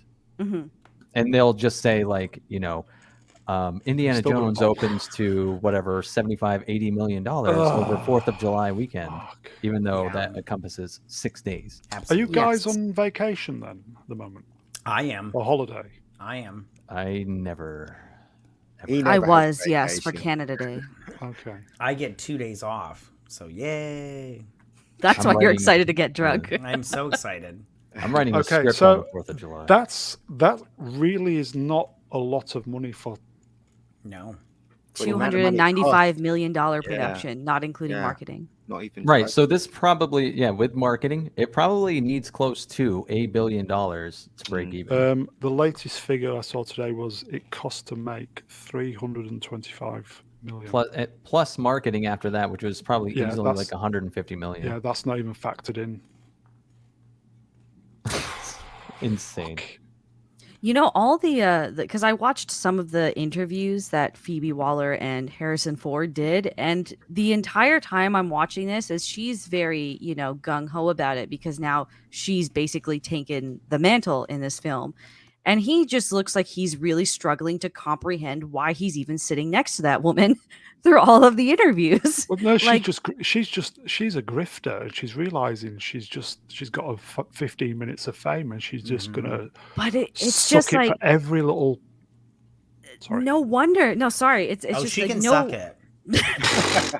I think the But nose would would you be want poking the to? scrotum Nuh-uh. if she did suck it. Suck it. But I'm just like, if you're someone who's looking to watch something over the long weekend, watching all these interviews, like I'd rather watch paint dry, to be fair. there's just no hype though watching all these interviews. Like Harrison Ford genuinely seems senile in most of it. He doesn't know what he's saying. And then Uninspired Reviewer, we were chatting earlier, It's all and that he shared blow he's smoking. That's what it is. Right. He shared a clip with me of some behind the scenes footage from not Temple of Doom. The third one, The Last Crusade. There we go. And he's talking about how, strong Indiana Jones is and how he's this lovable hero and how he gets into all these fun hijinks and it's meant to also be like a family thing. And then you see him talk about this movie 30 years later. It's like, it's about an old man and coming to terms with being an old man and what happens there. I'm just like, oh my God. I thought he'd walked in then. I thought he'd walked in. It was really just it just sucks any excitement you might potentially have for this movie. I agree. Okay. Shall we move on? Well, it's not a move on, it's a little sidestep. Oh, what a surprise. See, I can't even read that. I'm not blind. Indiana Jones and the Dial of Destiny is estimated to earn $24 million in the film's domestic opening day. Right. So subtract 7.2 from that. That actually, I saw this link earlier. That includes the 7.5. No, that's what I mean. Like subtract the 7.2 from the Thursday previews, and his actual opening day is closer to like 17 million. Well, less than that. What? And then Saturdays are normally like a $2 million bump on top, and then Sundays detract, so it'll be back down to like 14 for Sunday. Okay. So if you it's a flat out bomb. It's okay, Mr. Stato, if this was going to be a mega hit, what figure should be on screen now? If it were to be a mega hit, like $200 million for an opening weekend. Hold on. What's your prediction for this, the final box office? Pain. Oh, I haven't given that thought. Not as bad as The Flash. Not enough. That's what I'm... Although, I mean, it's arguably got stiffer competition than The Flash because far it's stiffer. got Barbie, obviously, Oppenheimer, and Mission Impossible are all coming out. Are they all out in the next fortnight? So yeah, Ego Iceman says 250 million. That should be. I like to watch Mission Impossible. Looks good. And there was no way this was going to open to 250, even if people were excited about it. That's such an astronomical figure. Like only 2 movies ever have opened north of that. Ego, folks, the mighty uninspired reviewer, 350 weekend worldwide. Yeah. When was the last we time still we had haven't. Sorry. No, I was just going to say, when was the last time we had a weekend total of, say, 350 million worldwide? What does anybody know? It's been a while. What was Mario? I'm guessing Mario's the closest. Mario was like 450 or something. Mario beats Indiana Jones. Wow. Oh, so it can be done in modern times, right? Okay. Well, that's the tragedy of this. Is it's a beloved IP, so it's like it's ripe for the picking. It's just clearly poorly marketed, and it's a poor product. Like everything that could go wrong did go wrong, and it was completely avoidable too. Like even if it's a shit movie, shit movies can make a lot of money. Yeah. I mean, look at the Transformers movies. Right. Avatar has been mentioned in the chat. Yeah. I was about to say Avatar. Sorry, Ego. In the chat, is this the only movie that Brown does not? Cheers, mate. Moving on. Question. So we haven't gotten any international numbers then yet. That'll be tomorrow, right? Funny you should say that. Here it comes. I'm hoping it's this slide. Who's that geezer behind him? Oh, it's that boy. It's Token Gesture. That's Quesadilla short round. Okay. Quesadilla short round. That made me laugh. 60 million in worldwide. Is that? Oh, sorry, that's domestic. That's the 60 million in the domestic opening weekend. Right. So that's not a lot, is it? 60. We'll probably make that though, just because it is a long weekend. It'll probably hit that. There's nothing else in for the domestic opening, like it'll probably hit 60 million just because it's a long weekend and there's nothing else in the theater right now. It'll hit 60 million for the Friday to Sunday, which also has the 7.2 from Thursday rolled in. They count Thursday previews always in opening weekends now for whatever reason. So like when they say the Friday to Sunday portion, they really mean Thursday to Sunday. I genuinely think we've got the best chats on YouTube. Black lives or black votes? ESG round. So Uninspired is saying that he's French, but then he has a Spanish accent, and his last name is Kumar. So and what is he? What is he? I'm assuming he's Moroccan. Whatever he was, are you? Yeah, whatever he is, he was annoying. That's what he is. Is he just every ESG check mark in one character? Really? That's why we've got him on this channel. He's upping my ESG quota. So true. Everybody, top YouTuber, uninspired reviewer, get him on your stream. Get them boxes ticked. Actually, Andrew's comment. Not Kumar. Where am I looking? We got to get you some glasses, Brown. What's the chat's moved up so quick? Here you go. Actually, Andrew, his name is. I'm coming. I'm coming. He's 12. Let's not go there. Twice. And again. He 4 killed a man. times. That's true. He did kill a man. He killed a man viciously, too. And he robbed a plane as well. Oh, is he the one who can fly? Yes. Oh god, that fucking line. Can you fly that plane?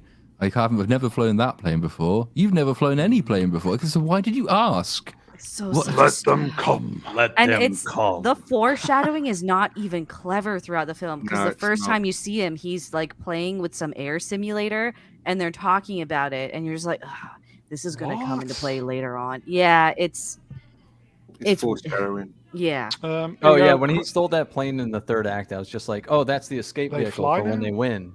Mm-hmm. They fly now? And there's just this random pilot sleeping in fly the back now? of it.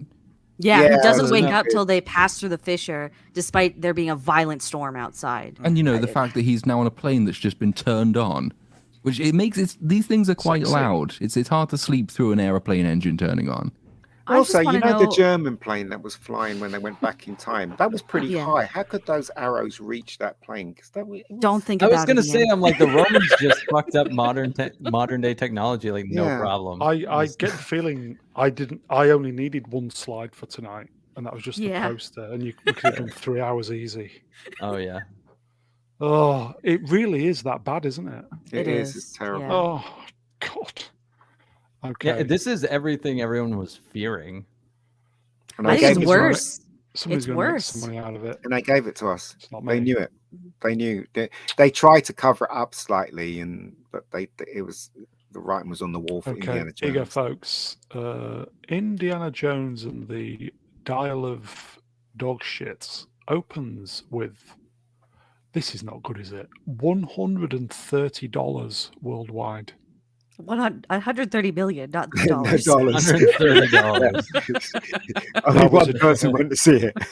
That was a joke. On a $3 billion, 300 billion, trillion, gazillion budget, it may as well have been.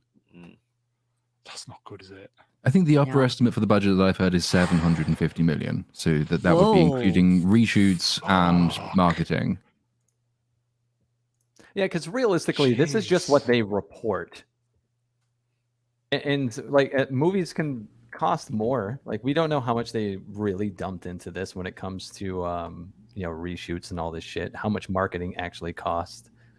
So it could be way more. The realistic break-even number could be so astronomical it won't hit it for like 10 years. So it will Also, turn insurance profit costs on eventually. Harrison Ford. I mean, Yeah, for real. that was the other depressing thing is whenever the very rare occasions he was involved in an action sequence, and I remember thinking, the old films, you would look at him leaning off of tanks, and you think, oh god, is he going to get shot? Is his head going to get smashed by that rock? In this one, it's just, I hope he can, stand up. oh, don't fall over He broke because his you shoulder, won't didn't he, stand up again. Yeah, he broke his shoulder during filming. I remember it. Was it? He just looks so very, very old. It was 2 it's years just ago, wasn't it? embarrassingly so.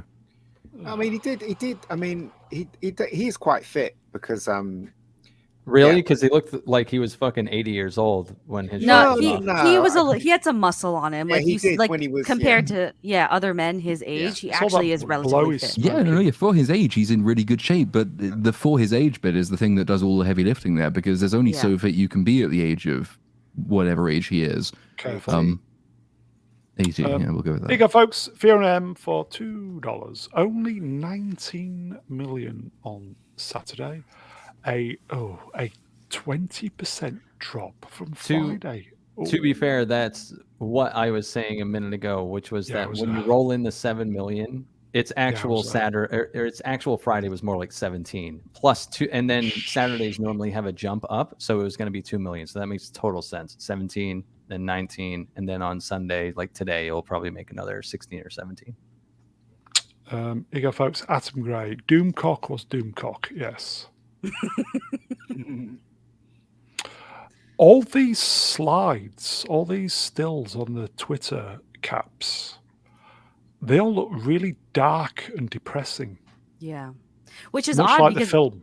Well, a lot of the film's actually quite bright, but all of the stills we get are very like of the few dark sequences there are. So it's weird that we're like all of these stills are literally from the last half hour and then the opening 20 minutes.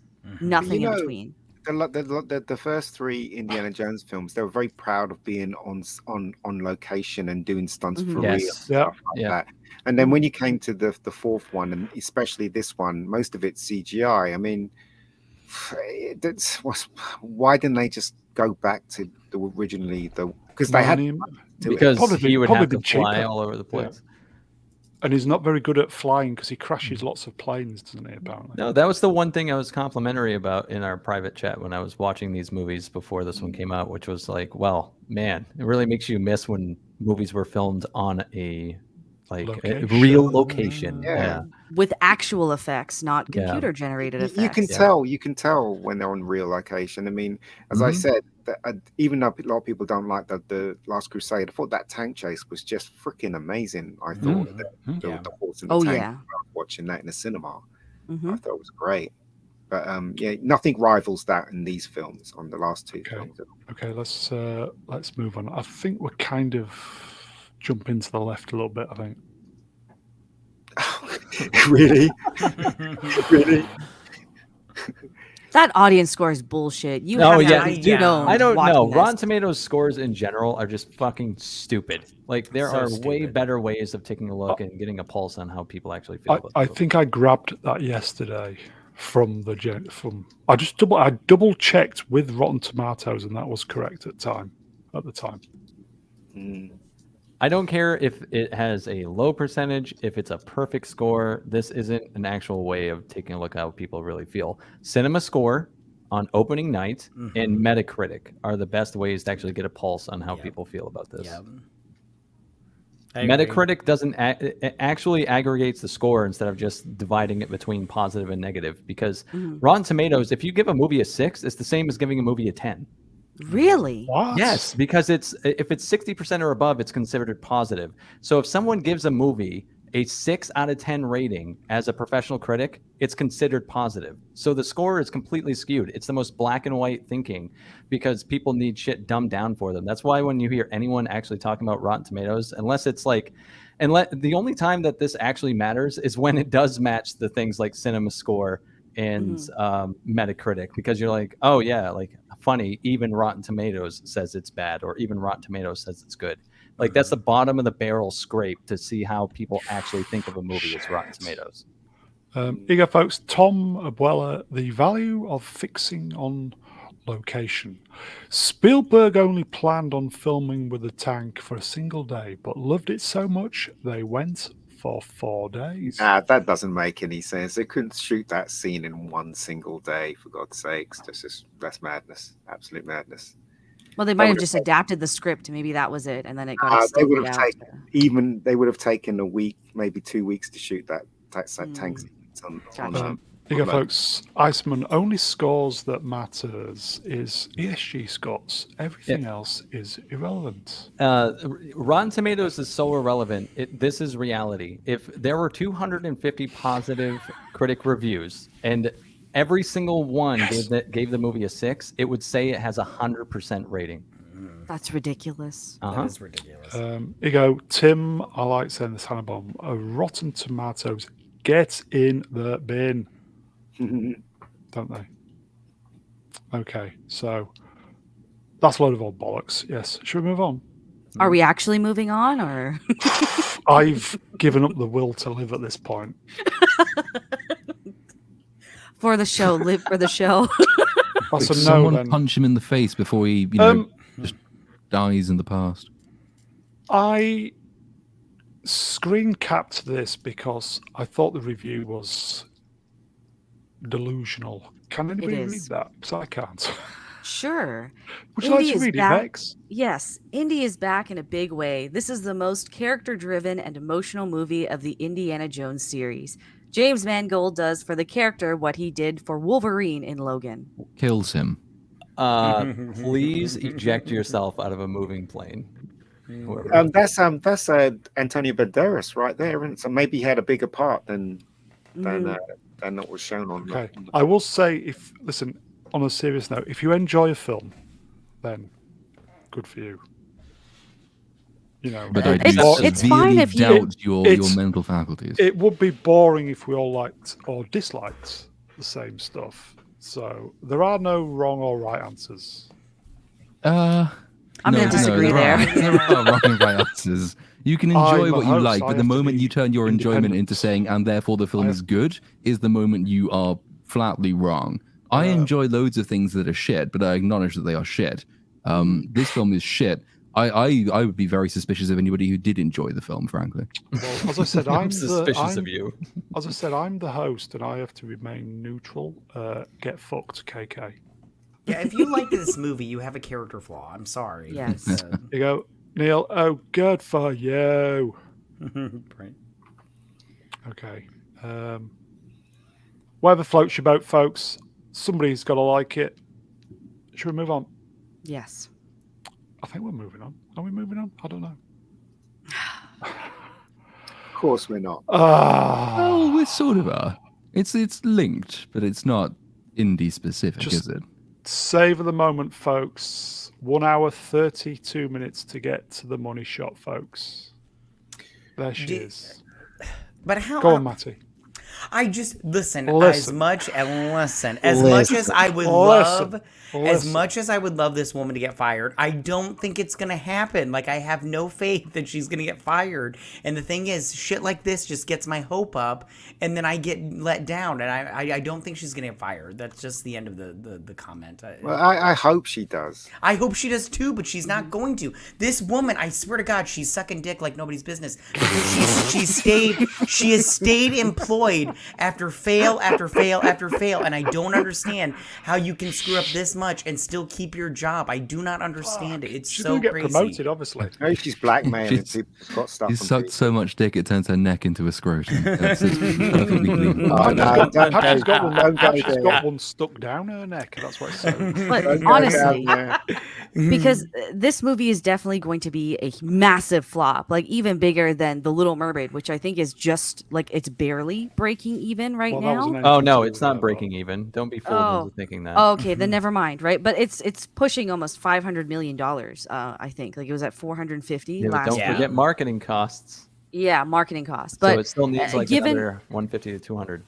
Okay, so given how this movie is performing right now, and given that it's just going to be decimated next Friday when Mission Impossible 7 comes out, isn't it fair to say that it's very likely that by the end of the year she actually might get canned? Just because now she's actively losing money. No, she's going to be head of Disney. You mark my words. Well, as I said, I hope she does get canned, and you know, when she does, people will be rejoicing. There'll be hundreds and thousands of videos made about her on YouTube. Yeah. George Lucas will be filming some celebratory scenes. Like also, right? Did you know that clip that was saying that KK got embarrassed by Spielberg not mentioning her?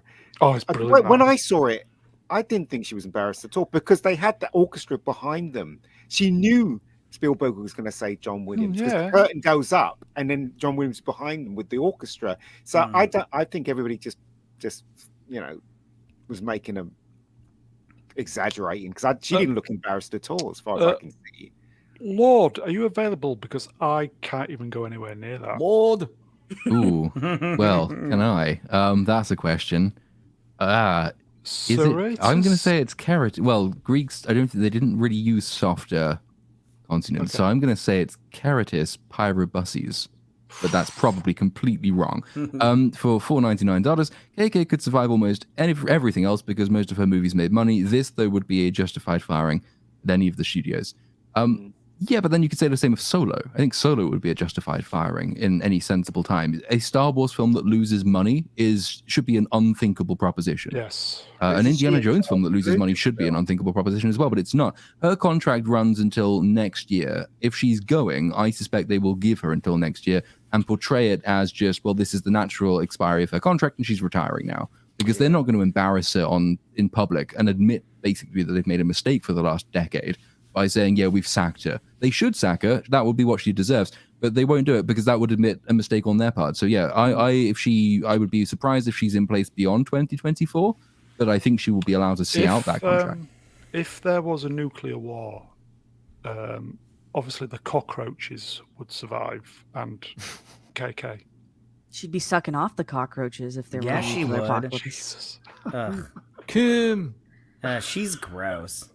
She is gross, yeah. She's not even gross. She's just out of her depth. And that makes her gross, though. Yeah. She might be a great producer, but studio head out of her depth.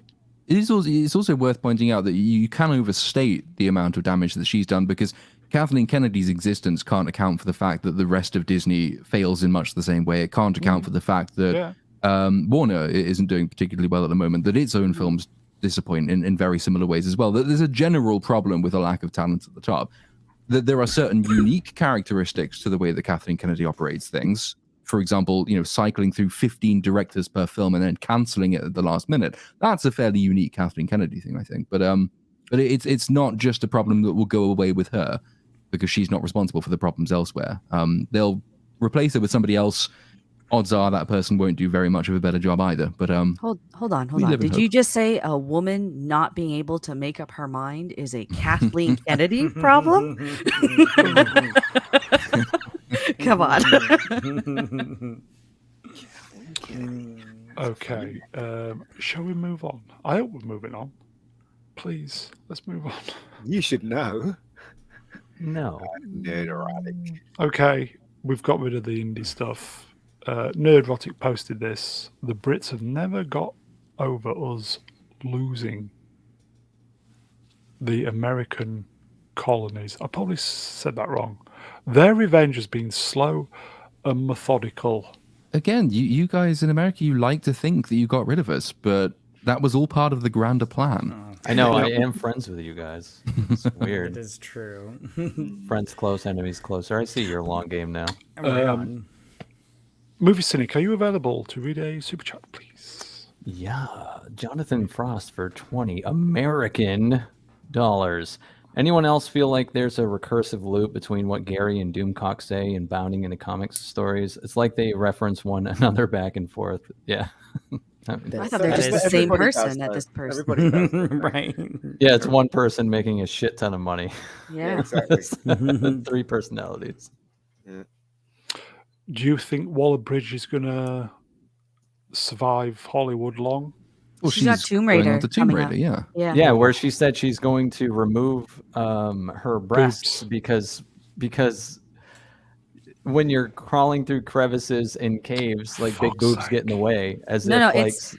It's if you're athletic, you don't have boobs, so therefore it doesn't make sense basically for Laura Croft to have. That boobs. is not that true. is not how that's that not works. true, yeah. There you that go. sounds like someone who doesn't work out making a statement they don't understand. Well, no, that sounds like someone who doesn't have boobs, aka Phoebe Waller-Bridge. But in the think last she gets I'm talent. in Do the you last think she movie, gets upset when they like put her hair over that giant mole thing she Exactly. has? Like, do you think she gets mad about that?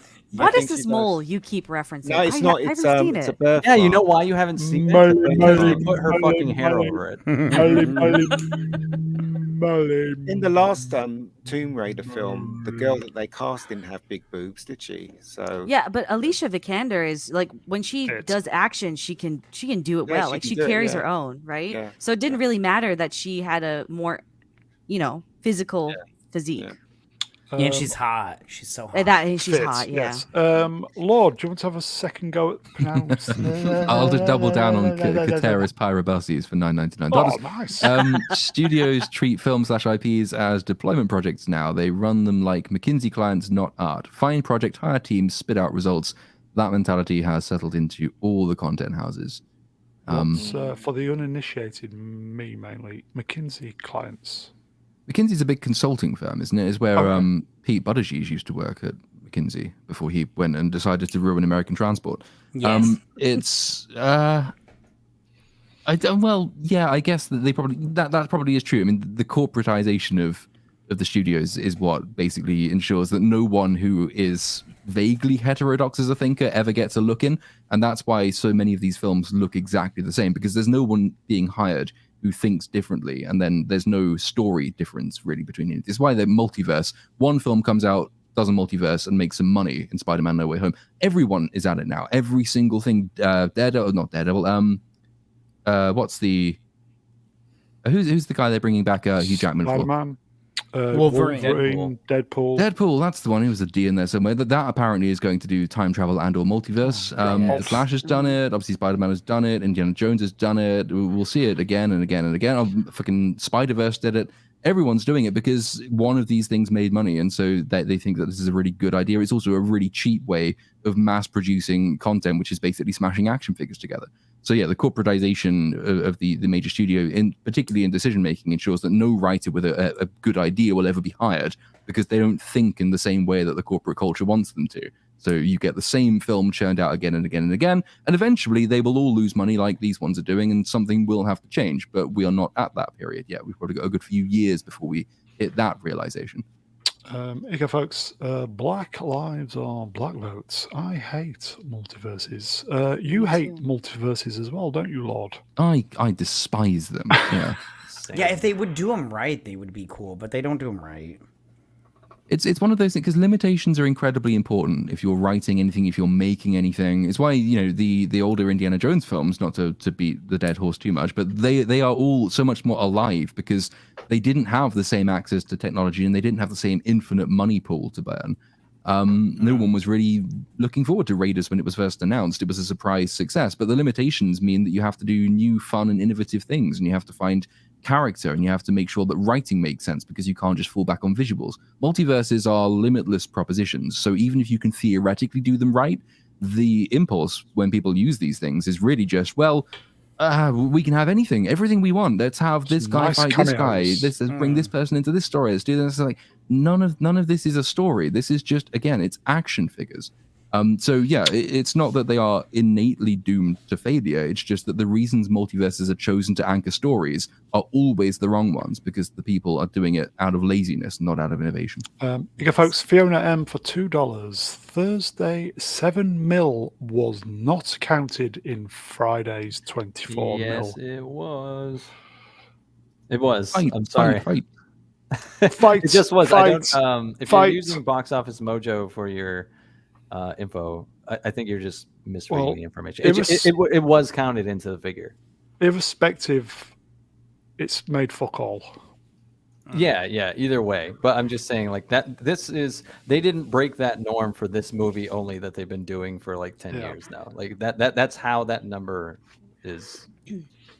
That's how they come to the number. It was rolled in. So.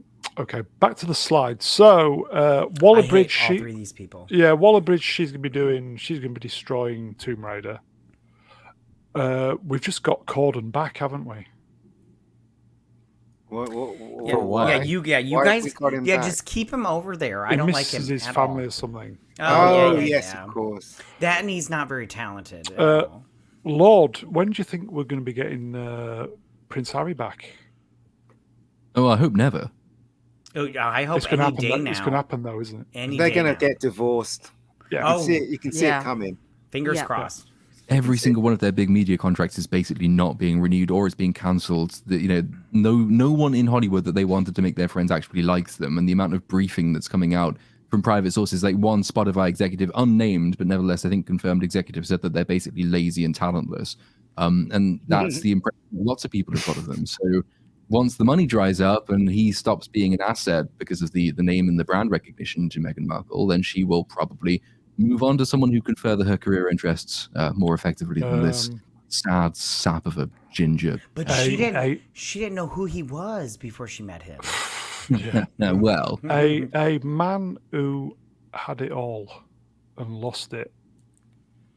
Yeah, he's so dumb. Like me as She an must be a American, good I go, shag. that's not possible. There's no way. There's no way. I really think she's going to end up poisoning him. Like, not actually, like maybe not directly poisoning, but she's probably going to end up killing him, if anything. What? They're going to get a divorce. Yeah. It's just Meghan Markle looks like the type of girl that would like literally go and cut you if she doesn't get her way. So Yeah.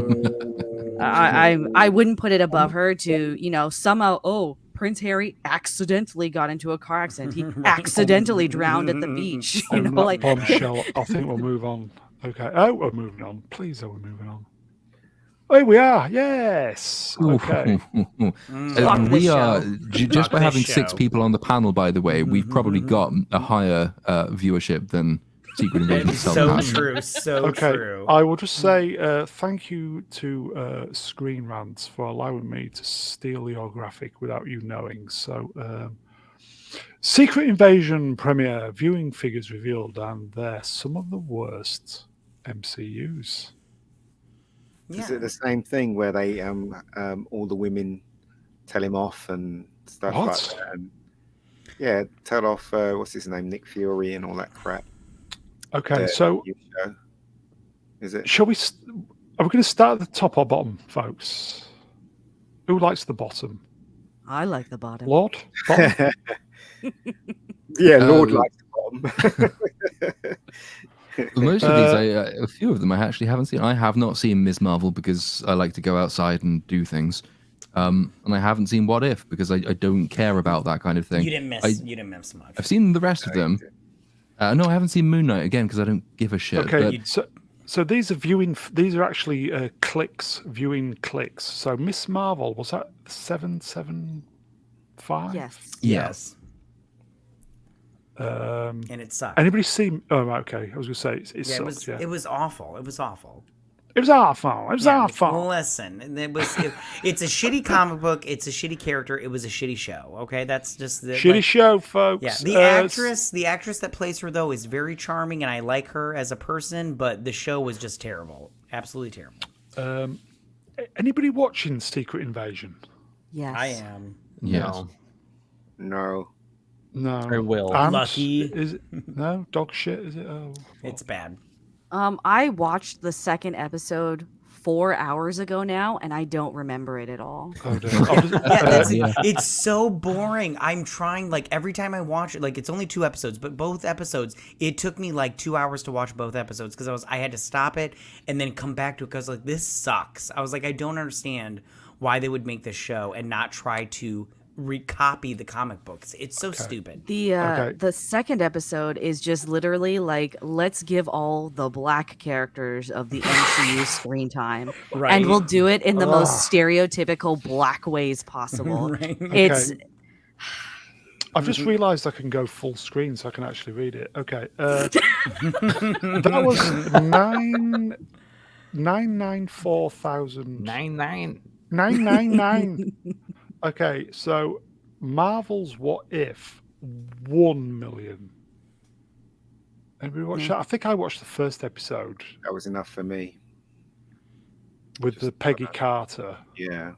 Was that the show where it was just like, what if these different things had happened in the MCU films instead of It was a cartoon, wasn't it? I watched the whole season. The only one that I liked was the zombies one, but that's because I liked that comic book.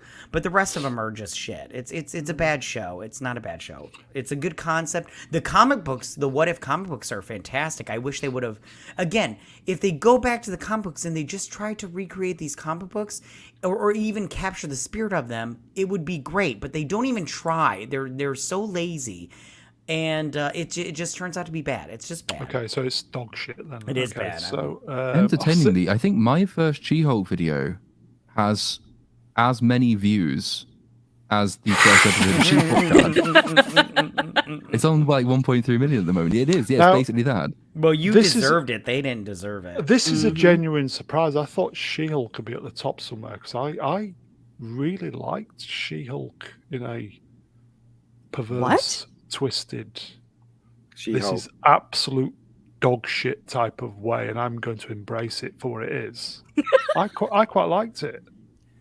1.5 million for She-Hulk. Well, there's nothing we can do to help you with that. I would just say hashtag justice for Todd. Yes. I don't even remember who Todd is, but we'll go with it. It was the Hulk bro thing at the end who got done over for everything. Oh, yeah, that happened. Yeah. Okay, number 5, Shy Talk, 1.5 million. Hawkeye wasn't overwhelmingly bad. It had potential. It's just it was just like the Kingpin was just really weird, and like they didn't do like the grittiness that they should have done with Hawkeye because he was a boots on the ground kind of character. It was just, I don't know, unsatisfying. I'd quite happily say I think that Hawkeye is probably the best thing on that list, and it's not very good, but it's better than. I would agree. It's better than Loki. It's better than WandaVision. It's better than She-Hulk. It's better than Falcon. It's better than Secret Invasion. If the first 2 episodes are any guide, yeah, which is not a compliment to the studio, but you know, it's testament to how far we have to fall. Like Secret Invasion is just such a bizarre, needless, pointless. Thing. Like, I don't understand what the impulse was to make it, and they keep throwing in these utterly bizarre, random bits of like race politics. Right. When what's his name? Anthony Mackie's character sits down opposite Nick Fury and says, you know, we share a profession, we share a career history, we share an ancestry. And it's like, well, you don't. What? Right. And this is in the course of him firing Nick Fury, and Nick Fury is also really old and miserable and decrepit, and he's not very competent. It's just. And what the tone is all over the place. They're trying to do for some reason that they thought that John le Carre style sort of Tinker Tailor Soldier Spy would be a good premise for Marvel, and you can kind of see a way of making that work. But this show has not done it. Does anybody really remember the story with the Skrulls from Captain Marvel, however long ago that was? No, right. No. There was no story with the Skrulls in Captain Marvel. No, I've slept since then. Okay, Chundavision, 1.6 million. Yeah, I haven't seen any of these shows. WandaVision was such everything to deal with WandaVision. They can suck a dick because because this is why you had the actors, they lied to us. You had the showrunner that was all like, I don't know how to read comic books. I'm like, yeah, because you're retarded. What? Yeah, she said she doesn't know how to read comic books, and I'm like, yeah, because you're straight up stupid. And then the actors lied, everybody lied. They got us thinking about all these theories and stuff like that.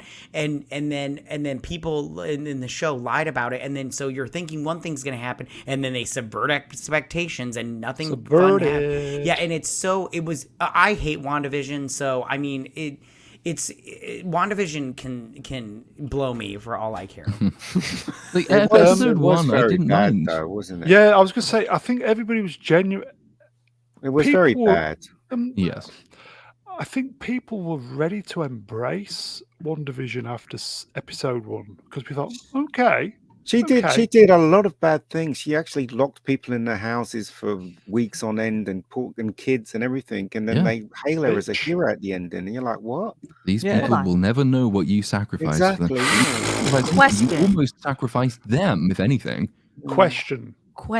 Okay, so I haven't Secret Invasion is the only Marvel show I've watched because I don't give a shit about the Marvel universe. Brilliant. So in the last time we see Scarlet Witch. Okay, so it's an Endgame or whatever. But the last time we get her actually have like some sort of like inner turmoil is during Civil War because she's upset that she's killing people. How does she get over that and then just start like prisoning people in WandaVision for her imaginary kids? And her imaginary boyfriend. Well, because they force it with her having to kill Vision in Infinity War. But she didn't want to do that. Like no, it's actually no. But then she watches Thanos reverse time and has to watch him die again. That's their excuse. I'm not saying it's good at all. And the shitty thing about it too is in the comic books, like Wanda is a really great villain. So like you actually expect her to become a villain eventually anyway. And that's the issue is like they pussyfoot around trying to make her a bad guy while having her do absolutely horrific things and still try and justify it where you're like, well, you know, at least you set things right. Like everything you're doing is totally fucking justified.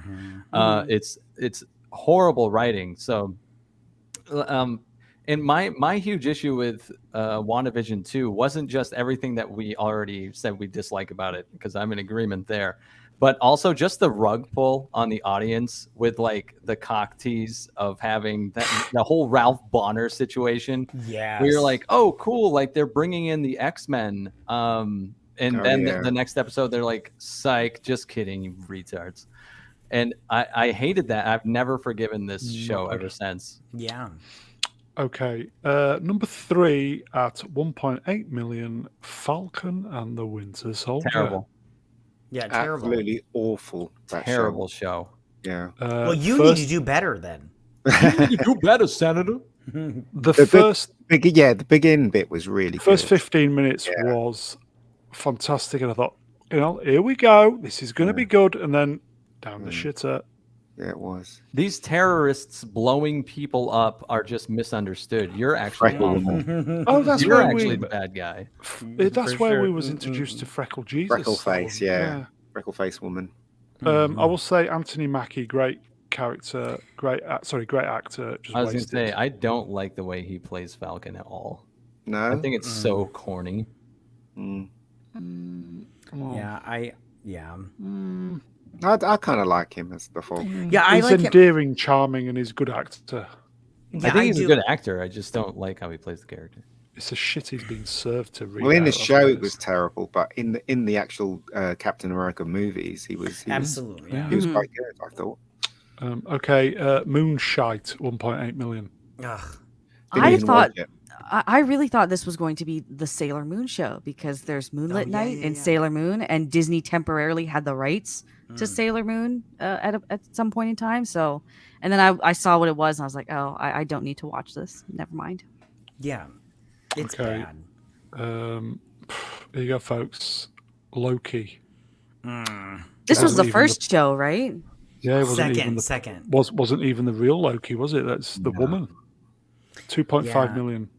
I'm pretty sure because I didn't watch this one, but I remember the fanfare over this show.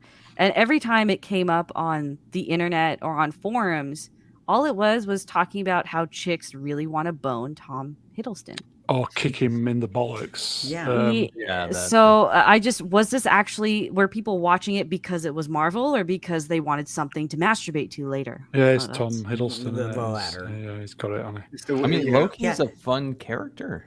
Yeah, absolutely. Yeah. And it was just, the show was just walking every episode except for one where they switched to running and then they went back to walking. It was a bad show. It was ridiculously bad. Did he say the Mewling Quim line in what film was that? Joss Whedon getting away with that one in the Avengers. Naughty. First Avengers. Great line though. That is like a who's who of loved Marvel characters gone down the shitter. Well, props to Loki as well by basically making the entire Infinity Saga seem like paperweights on a desk in a drawer. Right. The whole 3-phase arc, which is hinging on the Infinity Stones, and then Loki's like, "Yeah, it doesn't really matter. It's so much bigger than that. Trust me." Right. That's so true. That's so true. Right. Obviously, because I was full screen, I didn't see any of the chats. So Shall we move on? Yeah. Oh, This is not a real poster. I I don't know. wouldn't be Production surprised with if it hundreds was. of millions of I wouldn't dollars. either. This is the poster. Okay, No, I'll it's just quickly not. say, Nicky Rellan, £2, real money. The MCU is the multiverse of Japanese. Yes. If this This is is the real a- poster, I would be. Yeah, This it's- is a it fan looks it. fiction cover. That's Oh, what is this it? is. Yeah, it has to be. What have they done to This my is- Brie? Looks pissed off. What have they done to Brie Brie? looks like she always does. Yeah, She's she not- does. Knocked. Is that a personal attack, Mr. Brown? Why is her costume so short on her? I- It looks like This- they all look like CGI bodies with the head superimposed. Or is it But just I heard there was a musical number in this movie, and I was like, you gotta be, yeah. And I'm Yeah, like, look at the you gotta be kidding me! I'm not interested in this at all. Like, I'm so annoyed right now. Like everything's gotta have a musical number in it. It's so weird. It's so. They've weird. got a. Remember in the trailer? They've got a dukka dukka dukka Oh dukka yeah, moment that's in right. there. No. Yeah, that's so. Oh, now that you say that, I Jesus. remember it. Where they're all like circling somebody and they're all like waving their hands in the air. You're right. Ugh. I was so pissed off watching that because every time Western media tries to do that, they just make a complete mockery Right. of the culture and Like the in dance. I was like, Eternals, like in Eternals, you're all like, this Why? is embarrassing. Yeah. It does look rubbish though. This poster. If this is this a real poster? Anyone? supposedly. I think so. Yeah, I think so. But it's the just internet. no It's, so way. bad. it's the internet. It's true. I could do a better job than this. So could I. And I'm do, not yeah. that good at it. Like this. You're right. This is really bad. It does look very much like somebody on a graphic design course first year. Yeah. None of Question. them are hot at all. None of them. It's like, come on, let's have some I hot do women Brie, now. but there you go. It's just me. Brie's got funny feet. I wouldn't go anywhere near her feet. But, Keep your socks on. That's all. How does Miss Marvel get her powers? Which In one?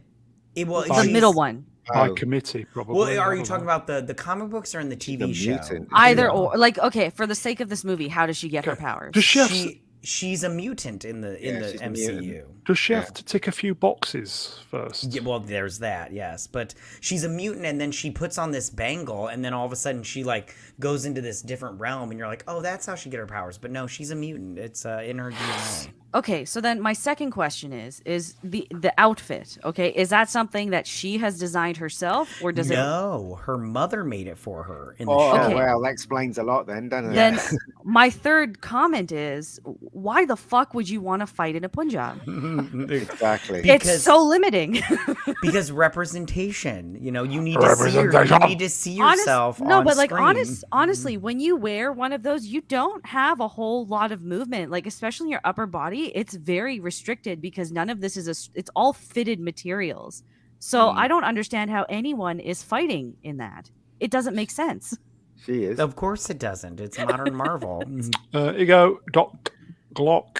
It's like the Marvel's promo poster isn't confident about the movie either. I still don't believe this is real because Yeah, it's so can't pathetic. be. It's the internet, mate. It's true. Yeah, Okay. and you know what gets me about this phase of Marvel is they're going with the part of the comic books that's Marvel now, and it's all these characters that never made it in the comic books. They never sold comic books. Nobody liked these characters. Most of the comic books got canceled, then brought back, then canceled again, and they're going forward with this. I don't understand why. Like the public has spoken. They do not like don't this. know. I think it's because they already are on the trajectory now. Like everything was planned. That's a good point. And I think when they decided to do this, they were like, yeah, it didn't work in the comics, but like everyone watches us now because of the Marvel banner, so we can do whatever we want. Yeah, okay. And Stop making turns out, sense. I'm yeah, getting annoyed. it turns out that it's a through line. These characters fucking suck.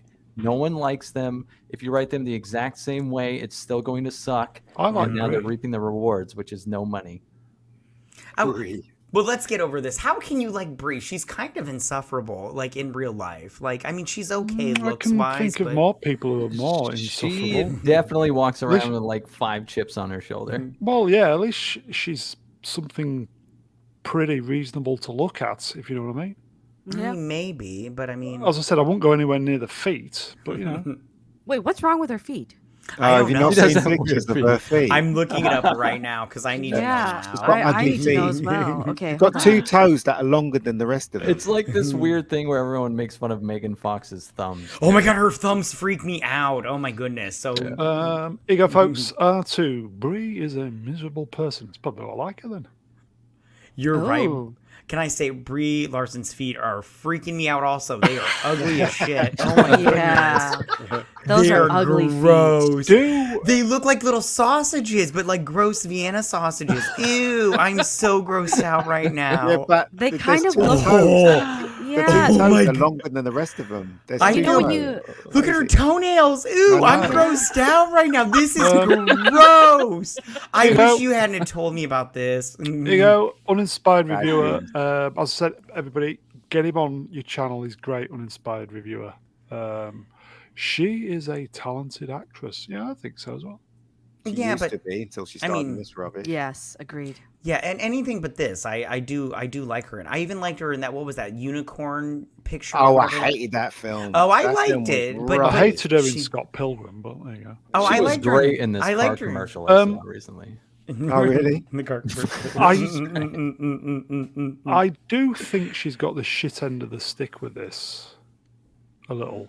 She she's is not- the shit she's- end of the stick, though. She's been relegated to bit part in her own movie. It's not even called Captain Marvel. Yeah, 2, but that's is in it? large part because of her. Is because Oh, her is it? character was shit and terribly written, but the way she handled the criticism of the character just really did not go down well with people because she was at best standoffish and at worst kind of aggressively insulting. So if anything, the fact that she's so unpopular is it's partly at least her fault. Most of it goes down to the terrible Sorry, writers for John. that film, but she did not help things.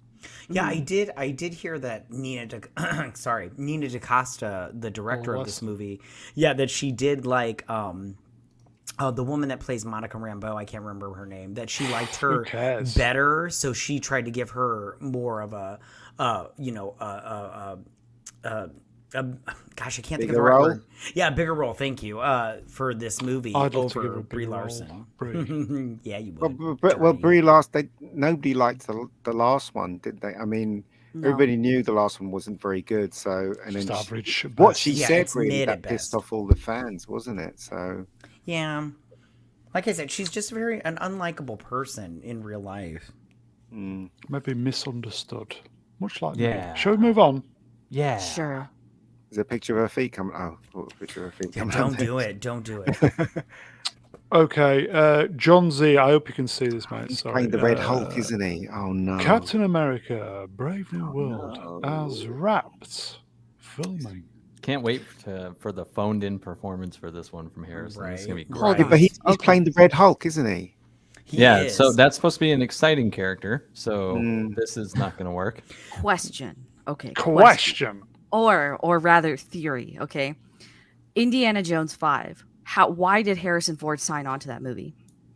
Because he was He a need- truckload of money that came He to needed about. a new plane because he just That's crashed why. one. Well, because he was very hesitant to do number 4, from what I understand, right? Like, it took a lot of convincing to get him on board for 4. So I'm just wondering, was Indiana Jones 5 a contractual obligation because he's got 2 Marvel films lined up? I just think Ooh. that they paid him a crap load of money.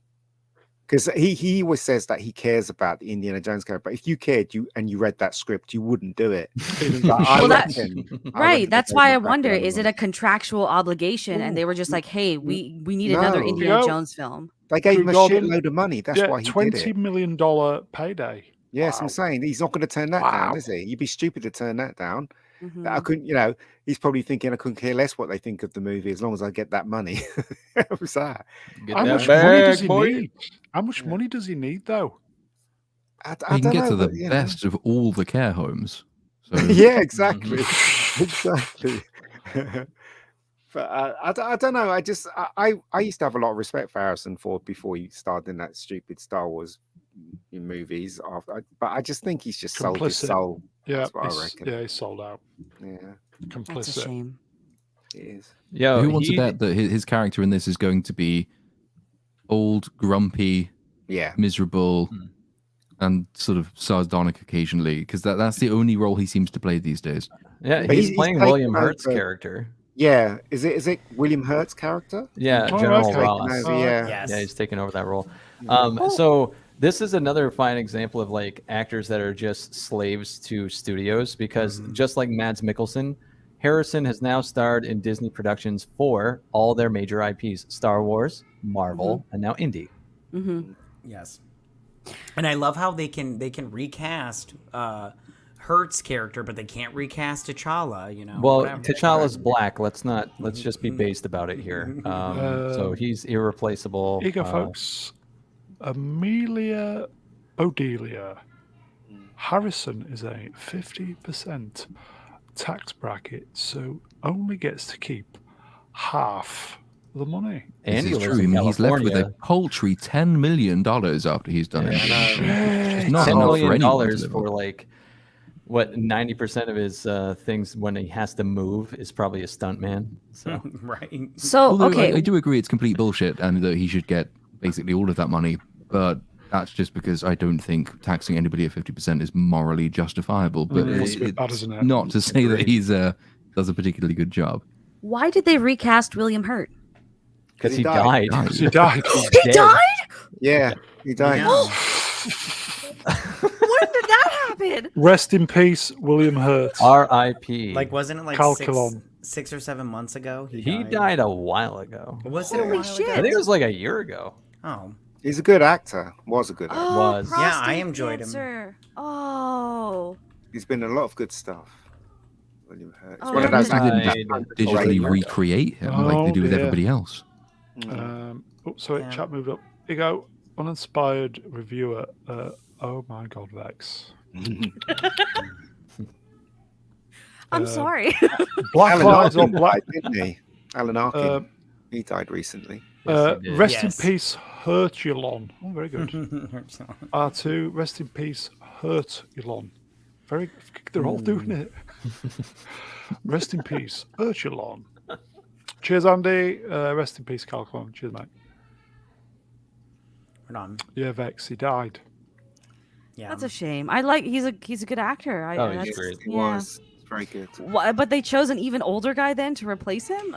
Yep. Yeah, and Fiona M is right with her comment. They should have just brought Sam Elliott because he played General did, Ross, yeah. and he looks Oh, kind of yeah. like William Hurt. So I Wait, go, when did he play General In Ross? the other Hulk. In the Ang Lee one, Ang Lee yeah. Hulk. he played it, Oh. Yeah. Oh, So I'm like, he is Never seen terrible. Sam Elliott sucks. what? Stop! Elliott You is such a stop that bad right now. actor, man. You. Oh Oh, my God. what? What? Says the man who said Indiana Jones films sucked. Anyway, okay, let's move on. Oh yeah. Yeah. Well, you thought this movie was gonna make like a Billy, bro. So Is that Tom Cruise by any chance? It is. Yeah. doing something insane. Yeah. Okay, so this is the big film out a week today. Can I Out just on say something about Monday. this You're film? going to. You're going Yes. to. Right. Hasn't everybody noticed that they copied the Bond films? Okay, right. So this is a straight rip-off of the GoldenEye bit where he jumped from Yeah. the thing. The bit in the film where he's in the small little yellow car, that's from For Your Eyes Only. The bit where they're handcuffed together is from Tomorrow Never Dies, right? Bro, Can it's you- called an homage, not a ripoff. Well, it's a rip-off. It Homage. really is. So I don't know. I just think it's just really bad, and nobody's pointed it out yet, though. That's the thing. You really Okay, I was going to say, have you noticed there's not much kind of proper advertising for Mission Impossible? Oh, there's loads. What are you talking about? I've not seen any. All I've seen is Tom Cruise doing these videos. I've That's seen all he stuff on needs. TV. That's all he needs. No, there's loads of stuff, man. Posters everywhere on the buses. It's everywhere. It's Yeah, there coming were out. adverts for it before the screening of Oh, okay. Indy 5 that I went to see. Yeah, And I looked at it and I thought, oh, yeah, that looks fun, unlike this. Tom Cruise is looking a bit kind of He old is himself 60, now, though. bit The 60. jowls are setting in. Yeah, he's, 60, he's, yeah. he's not looking too old, but you can see it's kicking in now, isn't it? Because Yeah, 60, yeah. he still looks good though, and he's still fit, and he still Well- does his own stunts, and you got to take it out after him. Mhm. So yeah. Doing a stunt like that at probably what the age He of drove the car with one hand. 58, apparently. 59? Did you hear about Incredible. that one? So in the film, they're handcuffed, him and Haley Atwell. I'd love to be handcuffed to Haley Atwell. Anyway, that's another matter. But is they're driving the car and he's driving the car with one hand. Oh, you mean that one? Yeah, that one. Literally driving the car with one hand. They didn't fake it or anything.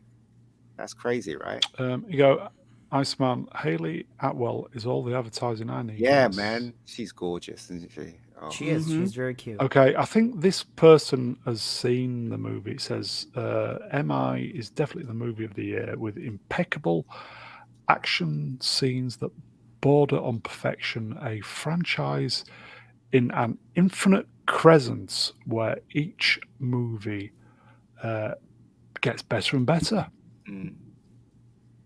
I can't wait for this. Yeah. It looks good, actually. It really does look really good. If this doesn't make $1 billion, someone, then there's no stop this man. Justice. Stop this man from making these predictions. If this doesn't make $1 billion, then there's no justice in this world. But didn't they start shooting this during the pandemic? This Yes. week? Yeah. Right, gotcha. I think it was only recently finished as well. Yep, this year, if I remember correctly. Yeah. It'll be interesting to see what the result is, because it was the pandemic is an excuse that several films and defenders of certain films have used. If this film begins in a pandemic and somehow emerges from that not shit, then it does kind of undermine the argument that the pandemic made it like inevitable that the film was going to be garbage. I mean, Spider-Man No Way Home came out in 2021, was filmed during the pandemic. That's what I mean. Like that argument's already been dismantled. Yeah, the Batman was done too. How do you like that? That's not the best argument I can think. Here you go, folks. Uninspired reviewer, 800 to 900 million final. Do you know what? I got a feeling we're going to come out Probably. of this film going, damn. They stopped at just the moment that we wanted it to carry on. I hope so. That's, Part one, yeah, isn't it? So, I agree. Yeah. We're going to come out like Empire Strikes Back. Damn. Right. Has any of the Mission Impossibles made $1 billion? Not yet, No, but the no. last one made, I think, like 800. Which was a great film. So this one could. I mean, like It could. This one obviously is sailing on Tom Cruise's Top Gun. Yeah, Tom's been doing all the so- right stuff. He's been, get this right, he jumped out of a plane thanking the customers. Yep. Yes. Yeah. That goes a long way, doesn't it? It does go a long way. He's a movie star. He's the one movie star that everyone can recognize and point, oh, hey, that Tom Cruise is in that movie. We should go see it. Absolutely. Right? He really has a star power working for him. We've just gotten nothing but shit films the last 3 years. What And holds the up mission, star power is the movies. yeah, the Mission Impossible movies have just been getting better and better since I agree. since 4. So Totally agree. For me, this is the big one, and Dune. Or is it June too? Yeah. I just want to see this film for the action and Haley, because Haley's freaking gorgeous. Bitch as fuck. Okay, so it's out a week today, folks. The 10th on a Monday. on a Monday? Yeah, on a Monday. Can't believe I'm it. definitely going to see this film. Yeah, me too. Yeah, same here. So week today, folks. Mission Impossible. Okay. No, I can definitely go see it on opening day then. Because Seems it's a very- Monday. I have Do it. Monday. they have early screenings for like everything here where I live, Oh, so I get to Good see for it you. early. I already have all my tickets lined up for Barbie Good and for Oppenheimer you. and MI. Okay, let's move on. Who's this? Tron's fucked, everybody. Don't get your hopes Yeah. up. Is that a geezer or a woman? That's a woman. That's the woman Yeah. that played Anne Boleyn in a recent BBC production as well. Oh, okay. Yeah, and isn't she going to be in the new Acolyte show? You know what Yeah. else? Yes, she was the one who goes that Star Wars was. I even made some notes. Can you find them? I can just. Can you read them? Star Wars is very patriarchal. What was it? Tron. Oh God, was that her? Yeah. Do you remember Yeah. the Do we interview need a at Tron Star 3 Wars though? Europe? Do we need it? Tron 3. No. Didn't like the second one. Didn't like the first one. They're gonna make people all trans in it. There you go. Yeah, I probably. always see it coming. Yeah. I didn't mind the second one. I didn't really like the first one. The second one is mostly it's just Daft Punk elevated the whole thing, but it's very pretty Yeah. and very much ahead of its time technological wise. And but Daft Punk was split up, so my interest in this film is plummeted. I will watch it because I think the concept is a really fascinating one. But do I have any hopes that it will turn out to be good? No. Dog shit this. Yeah, it could well be. I have a feeling this will just turn out to be generic filler pap, basically. Nothing to write home about. Seems to me Disney are employing all the same actors. Because they all believe in the same religion, don't they? Who's Greta Lee? I've never heard that name before. Nor by. Yeah, that was one of the slides I was going to do, but it's like, who the fucking hell's she? Never heard Jared of her. Leto's in it, so no. He's a good actor, though. I do like him as an actor. He's just crazy. That's all. There's a kiss of death. He's been in all the films he's been in so far has been big flops, haven't they? Oh, okay. He's the old universe version of Ezra Miller, the one that's actually successful.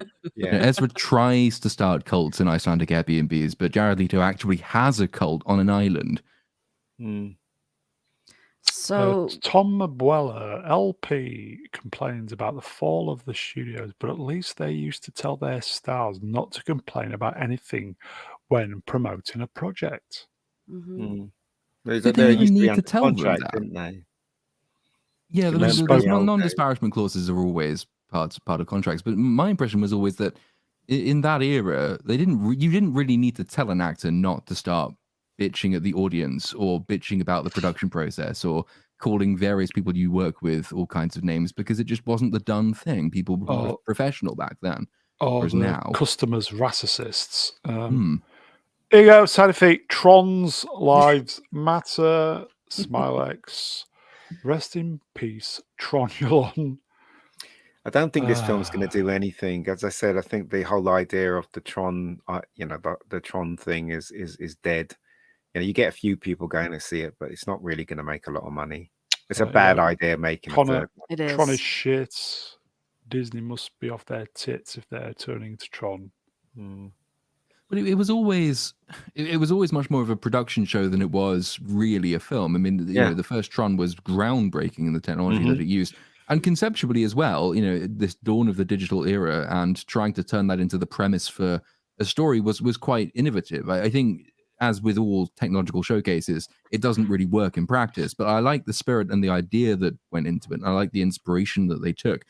The difficulty with Tron 3 is going to be, at what point does it cease to be groundbreaking and start looking distinctly dated? Because technology has moved on significantly since the 80s. The second film just about managed to keep in touch with the idea that there is something exciting and mystical almost about technology in the digital realm, but we are now so far beyond that. I suspect this film will just be an incredibly derivative, pretty soulless imagining that doesn't actually have anything to say about the technology it's using, which is always the point of Tron. I thought the story was the Trons come into the real world, hence that was the ending. Cheap. The ending of 2, wasn't it? Tron. Yeah, didn't the guy who directed Top Gun Maverick direct number 2? I don't know. I'm sure he did, or am I just getting my directors mixed up? And also, that was the first time in Tron 2 was the first time they tried to do a deep fake on Jeff Bridges. Oh, Jeff Bridges, yes, it was. Yeah, like a couple young of years version. too early, wasn't it? Yeah, young version of Jeff Bridges. So. Okay, so Tron, dead on arrival, yeah. I think so. The guy that directed Top Gun Maverick and Oblivion also did Tron Legacy. Joseph Kosinski. Is he directing Tron 3, do we know? Doesn't say. Because if he is, that's probably why it's getting made. Okay. Let's move on.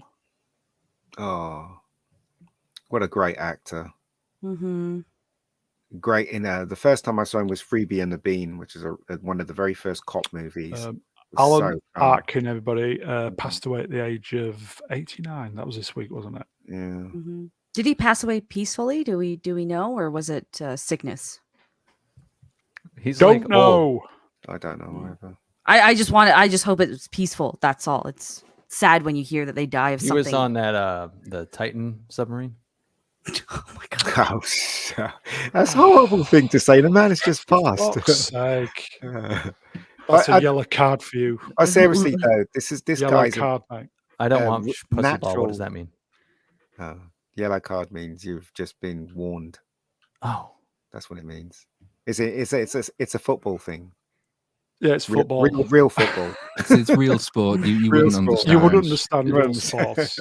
No, I don't understand pussies that roll around. If it's not on the big screen during an ad break, then the message won't sink in. What a manly sport that is. You pick up the ball and call it football. So there you go. And you roll on the grass crying like bitches. Here you go, folks. Channel favorites. Velma Dinklage in the chat. Rest in peace, Calc Allen. Honestly, I want to talk about this fella. This fella's go on, then. Good. He's a really good. Don't you guys know who he is? Right. Yes, No. we all know who he is. I actually don't know who he is. I recognise his face, but I can't remember. He won an Academy Award for Little Miss Sunshine. That's which was right. A very good movie. Yeah. That's right. And he was also in Grosse Pointe Blank. He played the psychiatrist in Grosse Pointe Blank, which he was really. That's funny. why it was trending. Okay, that's why it was trending. Okay. And also he was in Freebie and the Bean, as I said. It was like one of the very first cop movies, buddy cop movies. Him and James Caan, 70s movie. Wow. So and I made a TV show spin-off of it as well. So yeah. There you go. Sorry, chat moved up. Catch 22, yes, he was in that. He was in Argo as well. He was. Yep. Marley and Me. Dr. Ottoman, that was a Grosse Pointe Blank. Absolutely hilarious in that. He's very natural when he performs. That's the one thing I like about him. Mm-hmm. He was also in this film with Audrey Hepburn where he played this psycho. Wow. That she was blind and he was terrorizing her. That was I can't remember what that film was called. That was made in the 60s as well. Very good actor. Atom Gray, amazing delivery, much charisma. Mm. Tim, I like saying this. Hannah-Bomb. Sorry, chat moved up. Glenn Gary is in my top 10. Yeah. Drew Gordon. This is why it was trending then. Grosse Pointe Blank is a classic. It's a good one. It is. He's would you believe they ad-libbed that scene? Him and John Cusack. Really? Yeah, and it just comes across as really funny. I just thought that scene was absolutely hilarious. So they only had him for I think it was a day and a half for that film, and they worked him. So as I said, right, I think he's a fantastic actor. He's very natural on screen. He doesn't look like he's acting at all when he's on screen, and I just think it's a shame that he's gone. Really charismatic actor, very charismatic. Yeah. Okay, then. So, rest in peace. Mm-hmm. What's this? Do you remember this from? I think it was January. Yeah. Julian Sands. He went missing in. Was it January? Yep. They found his. I think they found his body. Well, they found his body this week. Wow. Have they confirmed it's him? Yeah, it's confirmed. Yeah. Oh. Wow. He went hiking or something, or just hiking in the mountains January when there was all those floods, and disappeared. Well, they found him this week. I think some hikers found him. Yeah. Yeah. What films has he been in then? So, Smart Arachnophobia. Yeah, Warlock. Mm. I think he was in Stargate as well. He was. Warlock, what a banger. He's in. Oh, yeah, go ahead. Go ahead. Oh, okay. He was in the Girl with the Dragon Tattoo remake. Yes, he was. And Ocean's 13, he was in there as well. He always comes across as a villain to me, though, even when he's playing the good guy, because of his voice and everything. So. Why am I thinking, was he in Chariots of Fire as well? I don't know. Or did I imagine that? I don't think he was. Not sure. Here you go, folks. Johnny Lawrence's mum. The remains were found where he was last seen hiking on Mount. Is it Baldy? I think that's in California, isn't it? It is in California, yeah. That's where he was, hiking. Okay, so what's that? That's literally 6 months. Yeah. Okay. Shame. Rest in peace, Julian Sands. At least he was discovered, thank God. So, shall we move on? Musk. Okay, so it's been a while since we've talked about Musk. What's he done now? He's put limits on the amount of tweets people can read. Can read. Can read in a day, yes. Wow. Okay. But this is temporary. This is all temporary. It's not permanent. So There would not be want to a be faster hopeful. way. Yeah, there would not be a faster way to kill your platform than to limit the amount of time people can spend on it.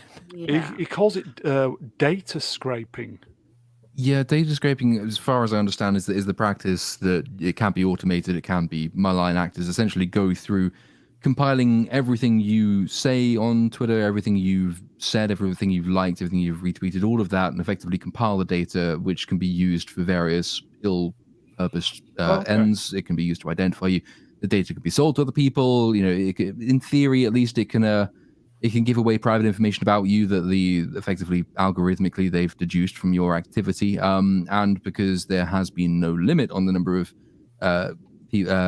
threads or comments that people can read, then it's been quite easy to do that. That at least is the argument. I don't necessarily know if that's the reason. I know one of the other theories is that he's been trying to move services off of Google's cloud because the contract with Twitter and Google is run out, and they haven't been able to do it quickly enough. And so this is partly a reaction to that. And also it's notable that on the very day he announced the original measure, probably in response to the backlash, the numbers just kept changing. So originally unverified accounts had I think 600 posts a day, but that was raised to 1,000 and then 2,000, and it's all kind of in flux or fucked, to use a different phraseology. Twitter will just continue being Twitter. I like the idea that you should limit the number of things that people see because Twitter is just mind cancer, but it's not a viable business practice. I agree. Well, it writes this show, so Twitter is Doesn't useful he? for some things. I heard that he wants Twitter to be the one-stop place for everything, doesn't he? He wants to introduce videos on there. Yeah, he wants to turn it into the X app, the app of everything. So online payments, online blogging. So it's competing with Substack for that. Online videos to compete with YouTube and Instagram photos and stuff. I don't know how successful that will be because people actually quite like compartmentalizing apps for specific purposes. But it's at least he's doing something with it. I just don't really care about Twitter. So nor do I. Nope. I was just upset that I was trying to send memes on Twitter to my husband, and I kept getting notices that this might be potentially malicious spam. I'm like, bro, it's just a cat meme. What? Also, the go outside quote wasn't actually Elon Musk. That was a parody account pretending to be Elon Musk saying that he did it for me. People go outside and touch grass. It's by far more sensible than anything Elon Musk himself said. So. Also, if you noticed on Facebook, so I saw an advert for Indiana Jones 5, right? And then when I clicked on the comments, it said something like, some of these comments have been hidden. And would you like to look at all the comments? It's like, well, this is the reason why I clicked on it, to see the comments. It's like they're censoring the bad things that are being said about the movie. And then when you do click on it, they're censoring the bad things that people are saying about the movie. And that's been happening a lot of Facebook ads or things. So I don't know if you guys noticed that. You don't notice that? I've noticed that actually on YouTube. I don't have a Facebook anymore, but YouTube has started giving me notices for specific videos if it feels it's offensive. Yeah. And then my Twitter also does the same thing. It hides replies that might be sensitive. Yeah. So we're living in a horrible age, guys. AI is going to kill us all, I reckon. Do you hear about that? About they was teaching these robots to hold a sponge ball. And they spent a whole 3 years trying to teach it, and then they put AI on it, and it took a week, and every robot could hold a sponge ball. Terminators on the way. That's crazy, right? We're all doomed. Yeah. We're all doomed. I'm telling you. Shit. Okay, let's move on. Oh, he looks like Henry Cavill. Oh, it is Henry Cavill, and it both look like Henry Cavill, like a disjointed Henry Cavill. Yeah. Okay, so this was the big kind of news this week. Superman has been announced. This guy's David- taller than Henry Cavill. You know that, don't you? Is he? Yeah, he's taller. Yeah. Wow. David Croissant has Croissant. replaced Croissant? has replaced Henry Cavill as Soups. Bagface said that all white people look alike, and when you put these two side by side, I can't say. So Could be his son. That couldn't was it? disrespectful. I lost so much respect for Bagface after seeing Well, that. if he's was just saying we're all disrespectful. like Yeah, he's all saying men that are we look super like fucking Henry handsome, Cavill. yeah, that's fine with me. Not disrespectful at all. It's also true. Well, this guy looks just kind of like almost like a bird version of Henry Cavill. It does. And Henry Mm. Cavill is just, so It looks like a disrespectful. younger version of Henry Cavill, doesn't it? Yeah. He is. Yeah. Yeah, it's like, why wouldn't you just cast Henry Henry Cavill. Cavill? Like, Yeah. it's so ridiculous. Like, I'm so It's confused. probably by a this whole 10-year plan. 10-year And- plan. Whatever, I don't And know. like I know this kid isn't like the best actor. He's not bad, but I don't know. There was another dude on the list. I can't remember his name off the top of my head. Tom something, I think. But I felt like they should have cast him because he was almost an unknown, and I just feel like that's kind of the better choice in my opinion. I don't know. Casting this guy was the easiest choice, and I feel like maybe it was the bad choice. I you know what I'm gonna. I don't mind this guy. He does I look. don't. He does look a bit like Superman. So he's got to be. He's got to obviously pump up his muscles and do all the gym stuff to actually look like the typical Superman. But I'm as long as he can act, then it should be fine. I hope they don't feminize Superman. That's the worry. I don't know. James Gunn worked with John Cena and let him be massive and bulky, so hopefully he'll let him bulk up for Superman. Yeah. But I don't mind this fella. He does look like Superman. So I don't mind the It's casting fine. either. He does Yeah, look I fine. don't either. There were some photos that made me feel iffy, but then I remembered I saw him in Pearl, and I was like, "Oh, that guy? Yeah, he can totally play Superman." Wait, That's who totally was fine. he in Pearl? He was the The boyfriend, mother. or no, the Yeah. dude that she was like, she went out to see, the projectionist. The photo, yeah. the Really? Yeah, oh, yeah. He was cute. Okay, all yeah. right, this could work. Yeah. Told okay. you, yeah. What yeah, but he about was also in Hollywood in that show. He wasn't that Yeah. great in that. there was the Amazing Miss Maisel, whatever her name is playing Lois Lane. Yeah, which she is not hot enough. Why No, can't they she's pick a not. super hot chick to play I Lois know, Lane? tell me you get, about it. You get Yeah, what is I mean, up with that? Terry Hatcher was pretty hot, but like as far as movies goes, like Amy Adams, don't get me wrong, she's got a nice rack in that one movie with Christian Bale, but she's not hot enough. And then this chick, Rachel, what's her face? She's good looking, but she's not hot enough. Why No, can't they she's not pick a hot. really hot chick to play Lois Lane? Am I reaching for the stars here? No, this is what I always say about when they cast females in movies. I keep saying, what happened to the period when they used to cast hot females so that you could, go to the cinema and girls could wish to be got them nice and tits, boys though. could like them. Do you know what I mean? That kind of thing. I mean, though that is a plus. That is a plus. No, like The she's gone titties. topless in a film. I know I've seen What? her tits, and they were nice. Yeah. Which movie was this? I'm googling it right now. Yo, Let me- reunite him with Mia Goth for Shut- Lois. Let's go. I'm going to move on slightly. So that was the announcement, Lois Lane. and somebody Oh, kind of rendered it up a bit. Oh no! So, Oh, what do you no. reckon? No! I mean, but he had the Superman curl from before. That's fine. I don't know. I don't know. Why? I have to see it. I'm not ruling it out. I just have to see it. Wait, Yeah. why did they make him look like Eric Bana though? in this Exactly. edit? Like- It's just a bad picture they got of him. That's all. Yeah. That's all. Yeah, you're Fingers right. crossed. Rachel Brosnahan's she's got a pretty nice rack. Yeah. They're not bad. They're not bad.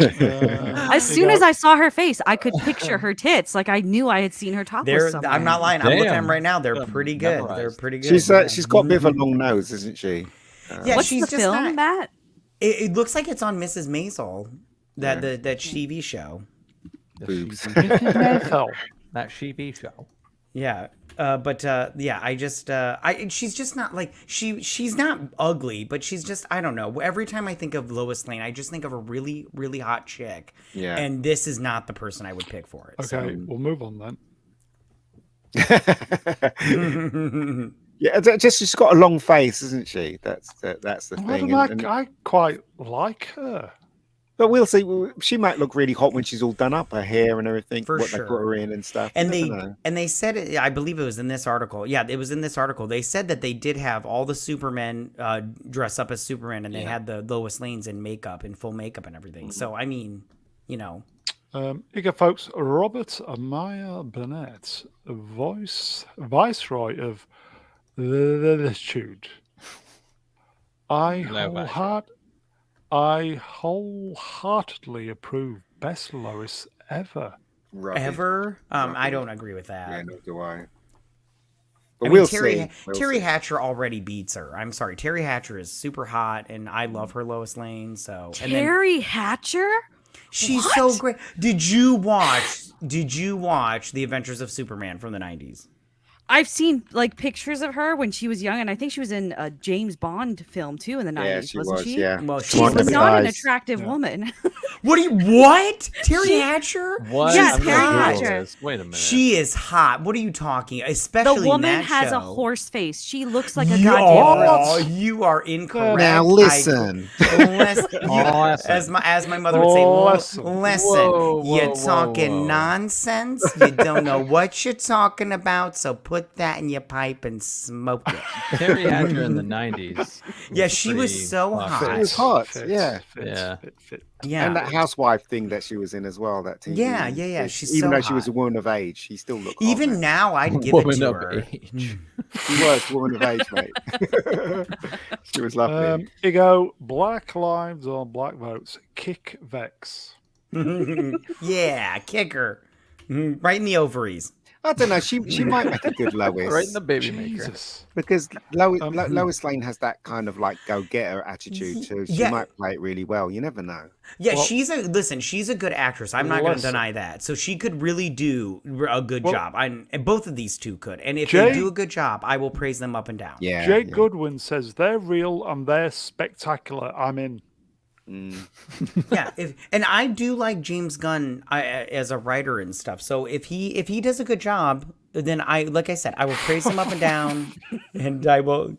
Yeah, yes, confirmed. Common people. There you go. Rachel, Thank you. other than the Nan, great breasts can confirm. Yes, they are. The pictures I saw were fantastic. So Karen Allen was up for Lois Lane, weren't she? But Margaret Kidder got it. She would have made a good Lois Lane, Karen Allen. So yeah. Not now. Here you go. Yeah, Nerdy not film now. girl. First experience with Rachel was House of Cards, and she was quite good. yeah, she was good in that too. Yeah. She was She the one that got thrown in the train line? No, that wasn't her. No, she was the one that slept with the senator guy. Oh, of the, course, the- of Yeah, the course. bald guy, and then she did end up dying. So in the British version, because you know that House of Cards was based on the British. Of course, Didn't know that actually. it is. Wow. Check out the British one; it's better. Yeah, the Okay. girl gets pushed off a building and dies. But in the American version, what's his name? Kevin Spacey pushes her into the train tracks, which is Yeah. interesting when you think about it. So, yeah. Here you go, folks. Uninspired reviewer, poster guy for the ESG. Do you think? I'll start again. Do you guys think ESG will ruin the DCU? At Mr. Brown Alliance. That's me. Indubitably. Given that he didn't race swap Lois or Superman for Yeah. this, I would say we're middle ground at the very Yes, least. and I say Possibly stands a ESG. chance. Yes, and I think ESG ruins everything. So Yeah, Yes, you know agreed. Jimmy's going to be black, right? right. Here you go. In the chats, Bagface. Is there any American version better than the British version? I think The Office after Yeah, The season Office. 2 in America gets better than the British version. Yeah, because it became its wow. own thing. That's I think why. the first season, the first two seasons of Shameless, the US remake is better than the first two seasons of Shameless UK. What was the Personally. Sherlock one they remade? Oh, I liked that one. You mean Elementary? Yeah. I loved Elementary. I don't care what anyone says about that show. I loved it. I thought it was really good. Just as good as the BBC One version, in my Jay opinion. Goodwin has the definitive answer though in the chat. What's that? He's absolutely right. The Constitution. The Americans definitely did that better than we did. We never even got around to writing it down. That's a thinking man's joke there, everybody. Well done. Mm. Okay, so do we think the signs are looking good so far then? I do, but the problem is he's basing it on that comic book when he can just All-Star do Superman. a straight Superman film or whatever. But we'll see. I don't think it looks good. It just is right now. It's not going either way. Yeah. Okay. I have no idea what's next. Let's move on. More Superman. This was going to be a show I did on Friday, but just It doesn't mean we've got 3 hours of Superman slides to go through, does it? Because I will die. No, we've still got the TV things we've been watching to do. Yeah. Holy, okay. Oh yeah, we Seriously? skipped a bunch of stuff, didn't we? Yeah. Okay, Christopher Reeves is the best Superman. So these are the Superman. Obviously, George Reeves isn't on there because the person's probably never even heard of them. So and the other guy before George Reeves. That's going back, isn't it? Wow. Yeah. Mm-hmm. That smile on Christopher Reeve's face, like he just perfect Superman, really. Like he really was great. Yeah. You go, Neil. Tom Welling. I liked him as Clark on Smallville. Yeah, he was good. He was Is good. he the top right? Yeah, he hasn't top right. aged well though. He's become bloated and. I don't think any of us do. Oh, that's a shame. Here you go. Oops, sorry, chat moved up. Uninspired. I liked Brandon Routh, apart from his chin. What was wrong with his chin? Don't know. It's a fine chin. Yeah, I like Brandon Routh too. He did a good job. The movie was crap, but yeah, but he Everybody did a good kept job. saying Yes. he looks like Christopher Reeves. He looks nothing like Christopher Reeves, in my opinion. I see it in the eyes and the brow a little bit, but And that's that's it. about it. Yeah. yeah, I would agree with that. Christopher Reeve is just He great. was born to play Superman. Born to play Superman. And I'll say this again, right? He didn't need no costume with muscles sewn in because he did the freaking work, didn't he? Yeah. Yeah. Okay. I'm just trying to think what we can do now. So let me look at my slides. Oh my God, we've still got loads left. Indy Jones taking 1.5 hours. For sure. Because we were so angry. That's why. Okay, so Nicholas Hoult has missed out. Yeah. Yeah, I think he's at it. That's for the best. Yeah, for sure. The public has spoken. We don't want Nicholas Hoult. We don't. I think he's a fine actor. I just don't like. I don't see him as Superman at all. Agreed. And or as a leading man, he's just. I don't know. Like, when was the last movie you saw where he was a leading man that you were just like, oh my God, this is so good. I liked Ren. Was it Renfield? I thought it was funny. I really liked The Menu, but that was more ensemble, I guess. Yeah, I agree with that second part. The Renfield wasn't bad. It was just that went on way too long. Like, I was like, this is like a 30-minute movie. You know, that just he went wasn't. on way too long. Was he in that film Warm Bodies? Yep. Yeah, he was the lead in that. Yep. Oh, there you go. That's true. But I mean, was that movie like really like that great? I thought it was okay. Yeah, it was okay. Yeah, it was fine. But the public has spoken. We really have. Nicholas Hoult needs to step aside. He can play secondary characters, but we don't want him as our leads. Yeah, the dude's a good actor and has a great. Like, he's gonna have a long career, but he's not a leading man in most respects. Yeah, and let me just ask this question: if you had to list 10 actors to play Superman, would Nicholas Hoult end up in your top 10? Nope. No. Exactly. So put that in your pipe and smoke it. But I can He see can him. suck a warm body, okay? I can see him as Lex Luthor, though. Like, if you think about his Mad Max appearance. Yeah, maybe that. Maybe he's a good villain, but because he hasn't tried really that very much. I mean, I don't know if he has played a villain, but if he has, I haven't seen it. But You go, Johnny Lawrence's mum. Christopher Reeve is the best. His smile was perfection. When he smiles and tells Lois, "I'm always around," I'm tearing up just thinking about it. yeah. He was, and oh gosh, I can't tell you how excited I was when I went to see Superman the movie. It brings back memories and everything. So Yeah. Let's move on. Yeah. What's going on here? Wait, oh no, you know what? I do not like this man. Hans Zimmer is one of the worst composers in the entire world, in my opinion, as far as I'm concerned. I hate Hans Zimmer. Hate him with a passion. This guy does not know fucking note from anything. He really doesn't. He's not really a composer. He's a sound technician. That's what he is. And that's agree why with that. I always say he's rubbish, because he needs other people to actually create a tune for him, and he just gets on his Casio keyboard and just chimes in, and then he takes the credit for everything. It's ridiculous. Really? Yeah. Yeah. Didn't Nolan say that he sent him like 48 different guitar sounds just for the Joker, like that opening sequence, and it was all like, and I'm like, this is annoying, smashing together. Yeah. I was like, this is annoying. I don't like this at all. But John Williams makes music. He makes noise. That's what he does. I think Hans Zimmer does his live shows, and some of the most popular music he plays at his live shows comes from Pirates of the Caribbean, and most of the themes and the actual pieces that he's basically claiming credit for and using for the live shows are not stuff that he wrote. Yeah. Klaus Badelt did most of that. Hans Zimmer stepped in later on. He's also largely responsible for the fact that all cinema music at the moment sounds exactly the same, because he set up this company called Remote Control, which is supposed to be teaching the next generation of aspiring film composers how to compose like Hans Zimmer.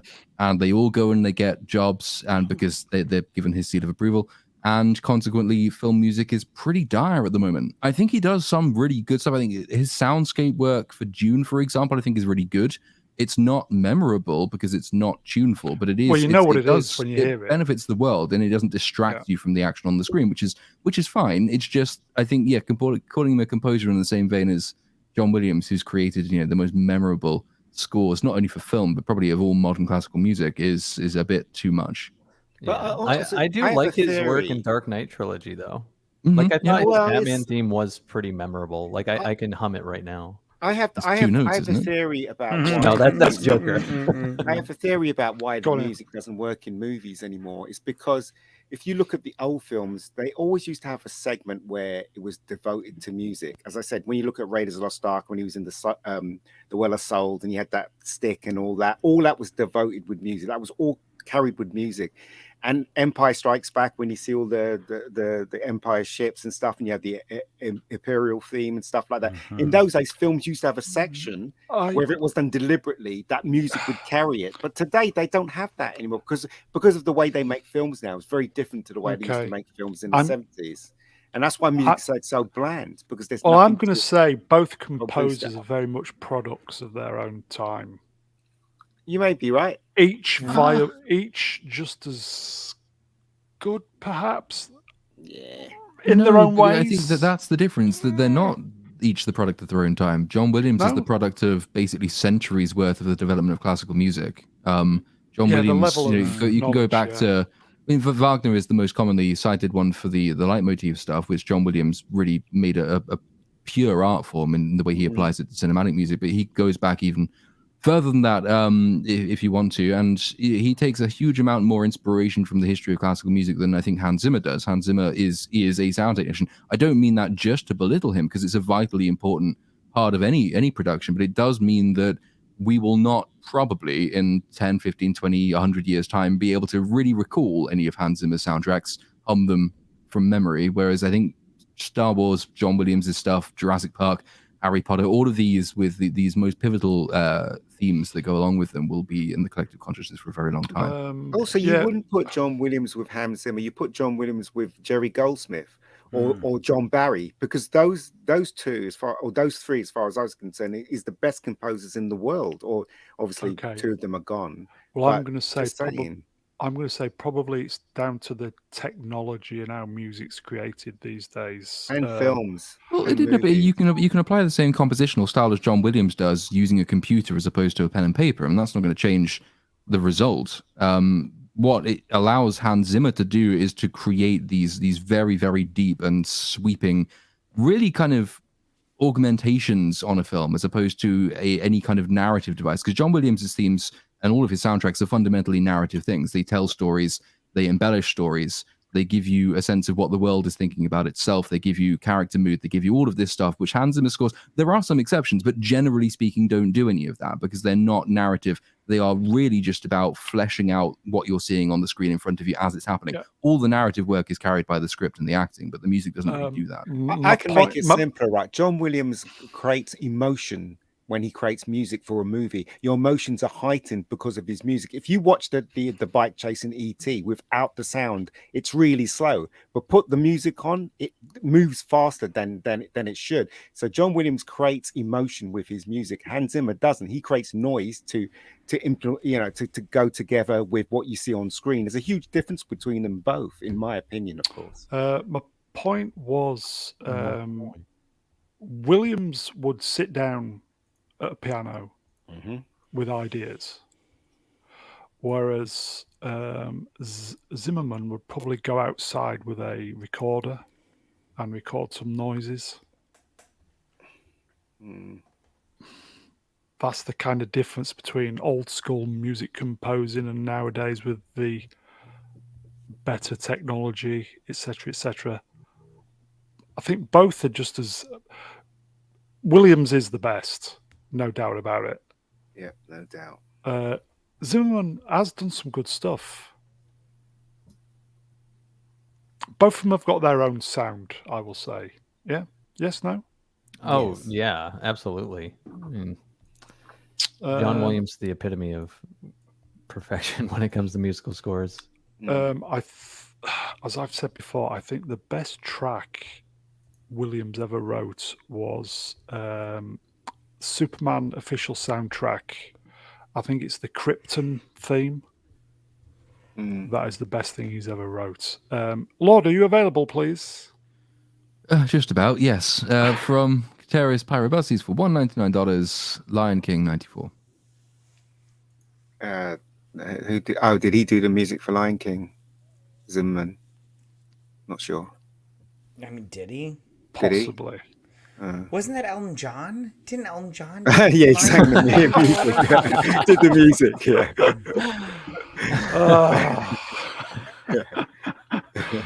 Right, okay. I think we're going to do a finally, folks, because I think we've reached the end. There's a few slides to go, but we're just...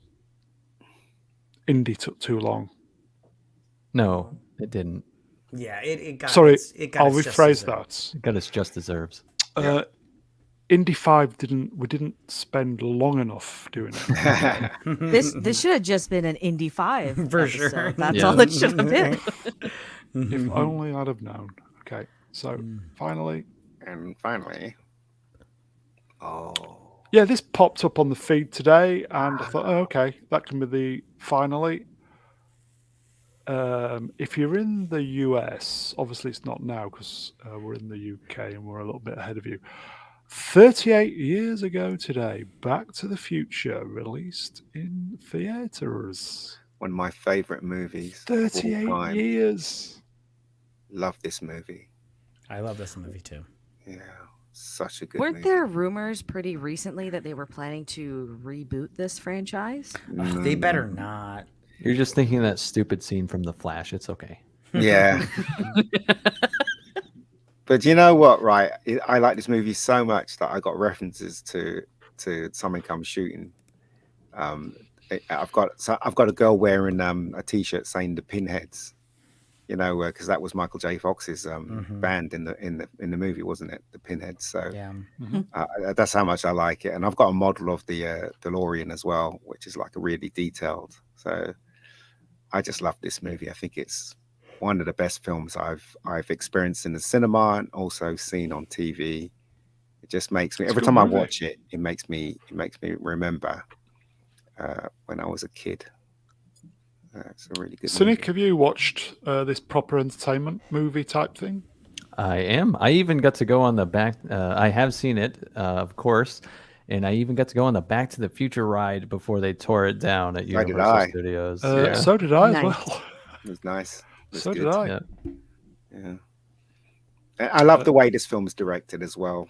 I hate to say it, but Robert Zemeckis did a really good job on this movie.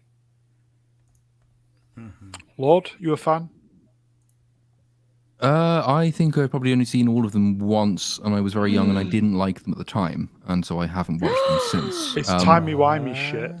But I suspect if I rewatch them now, I might find something new in them. So I think it just wasn't for me at the time, and that kind of prejudiced me against them. Time travel has never been my thing anyway. But I'd be prepared to rewatch them. I'm sure they are enjoyable. But what's clever about it is that they had things in there that you wish you had as a teenager. The camera that he had at that time was, a high-tech camera, and you were like, oh, I wish I had that. And the DeLorean was pretty cool. Do you know what I mean? And don't even talk to me about Lorraine. She's so gorgeous. The woman that plays Lorraine in that film is just absolutely gorgeous. Yeah, and I love that scene where he gets the big sound system and he plays that one note of the guitar. I remember as a kid laughing so hard at that one scene. It was so good. And then the terrorists show up and they shoot him and everything. So good. I love this movie. I think I need to watch this again. I love all three of these movies. They're so good. It's it's so good. Let's not forget Christopher Lloyd. Give me Genesis! I always remember when BBC showed this on Christmas Day, I think it was. They always cut out the bit where he goes, "No, you bastards!" They always cut it out, and they have "No," and it just stops there. So BBC cut out all the swear words. Is bastard a bad word? In England, BBC, I guess it would be BBC. I'm pretty sure it's banned on YouTube. There you go, Neil. Also, agreed. Alan Silvestri for Back to the Future. It was. Mm-hmm. Yeah, it was. Connor, it's coming. Who owns the property rights for Back to the Future? It's not coming. Robert Zemeckis and Bob Gale own while they're alive. Anyway. They own the rights, the property, and everything about Back to the Future. They said as long as they're alive, that no one's going to touch it. That's what they said. Okay. Good. When they die. Okay. So, happy birthday! 38 years. Fantastic. Wow. I genuinely think that is it. Okay. We didn't do any of the TV reviews, but never mind. Okay, so that is it, folks. 3 hours. Didn't that just fly by? Okay, so chat, you are wonderful. Thank you for your attendance this evening. Far too much depressing indie stuff, so blame KK for that. Get fucked, KK. Okay, so that is it, folks. Chat, we'll see you Wednesday. Still deciding what we're doing Wednesday. We don't know yet, but we will be here. I will thank the guests in order of my screen. From the bottom, the Mega Geek. Cheers, Ian. No worries, guys. No worries. Channel favorite, everybody. Vex Electronica. Always a pleasure. Thank you for having me back. Never a chore, is it? I know. Matt Katz, cheers, my friend. Thank you so much for having me. I have such a good time with you guys. The movie Cynic. Cheers, my friend. Bye, guys. I'll see you later.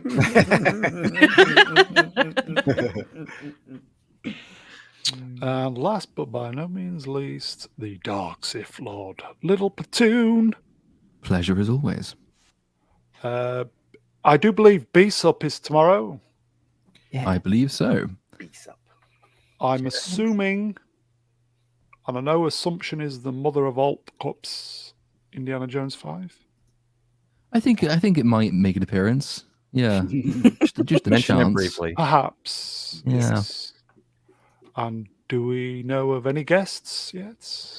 I've had requests. So, Harrison Ford coming on, is he?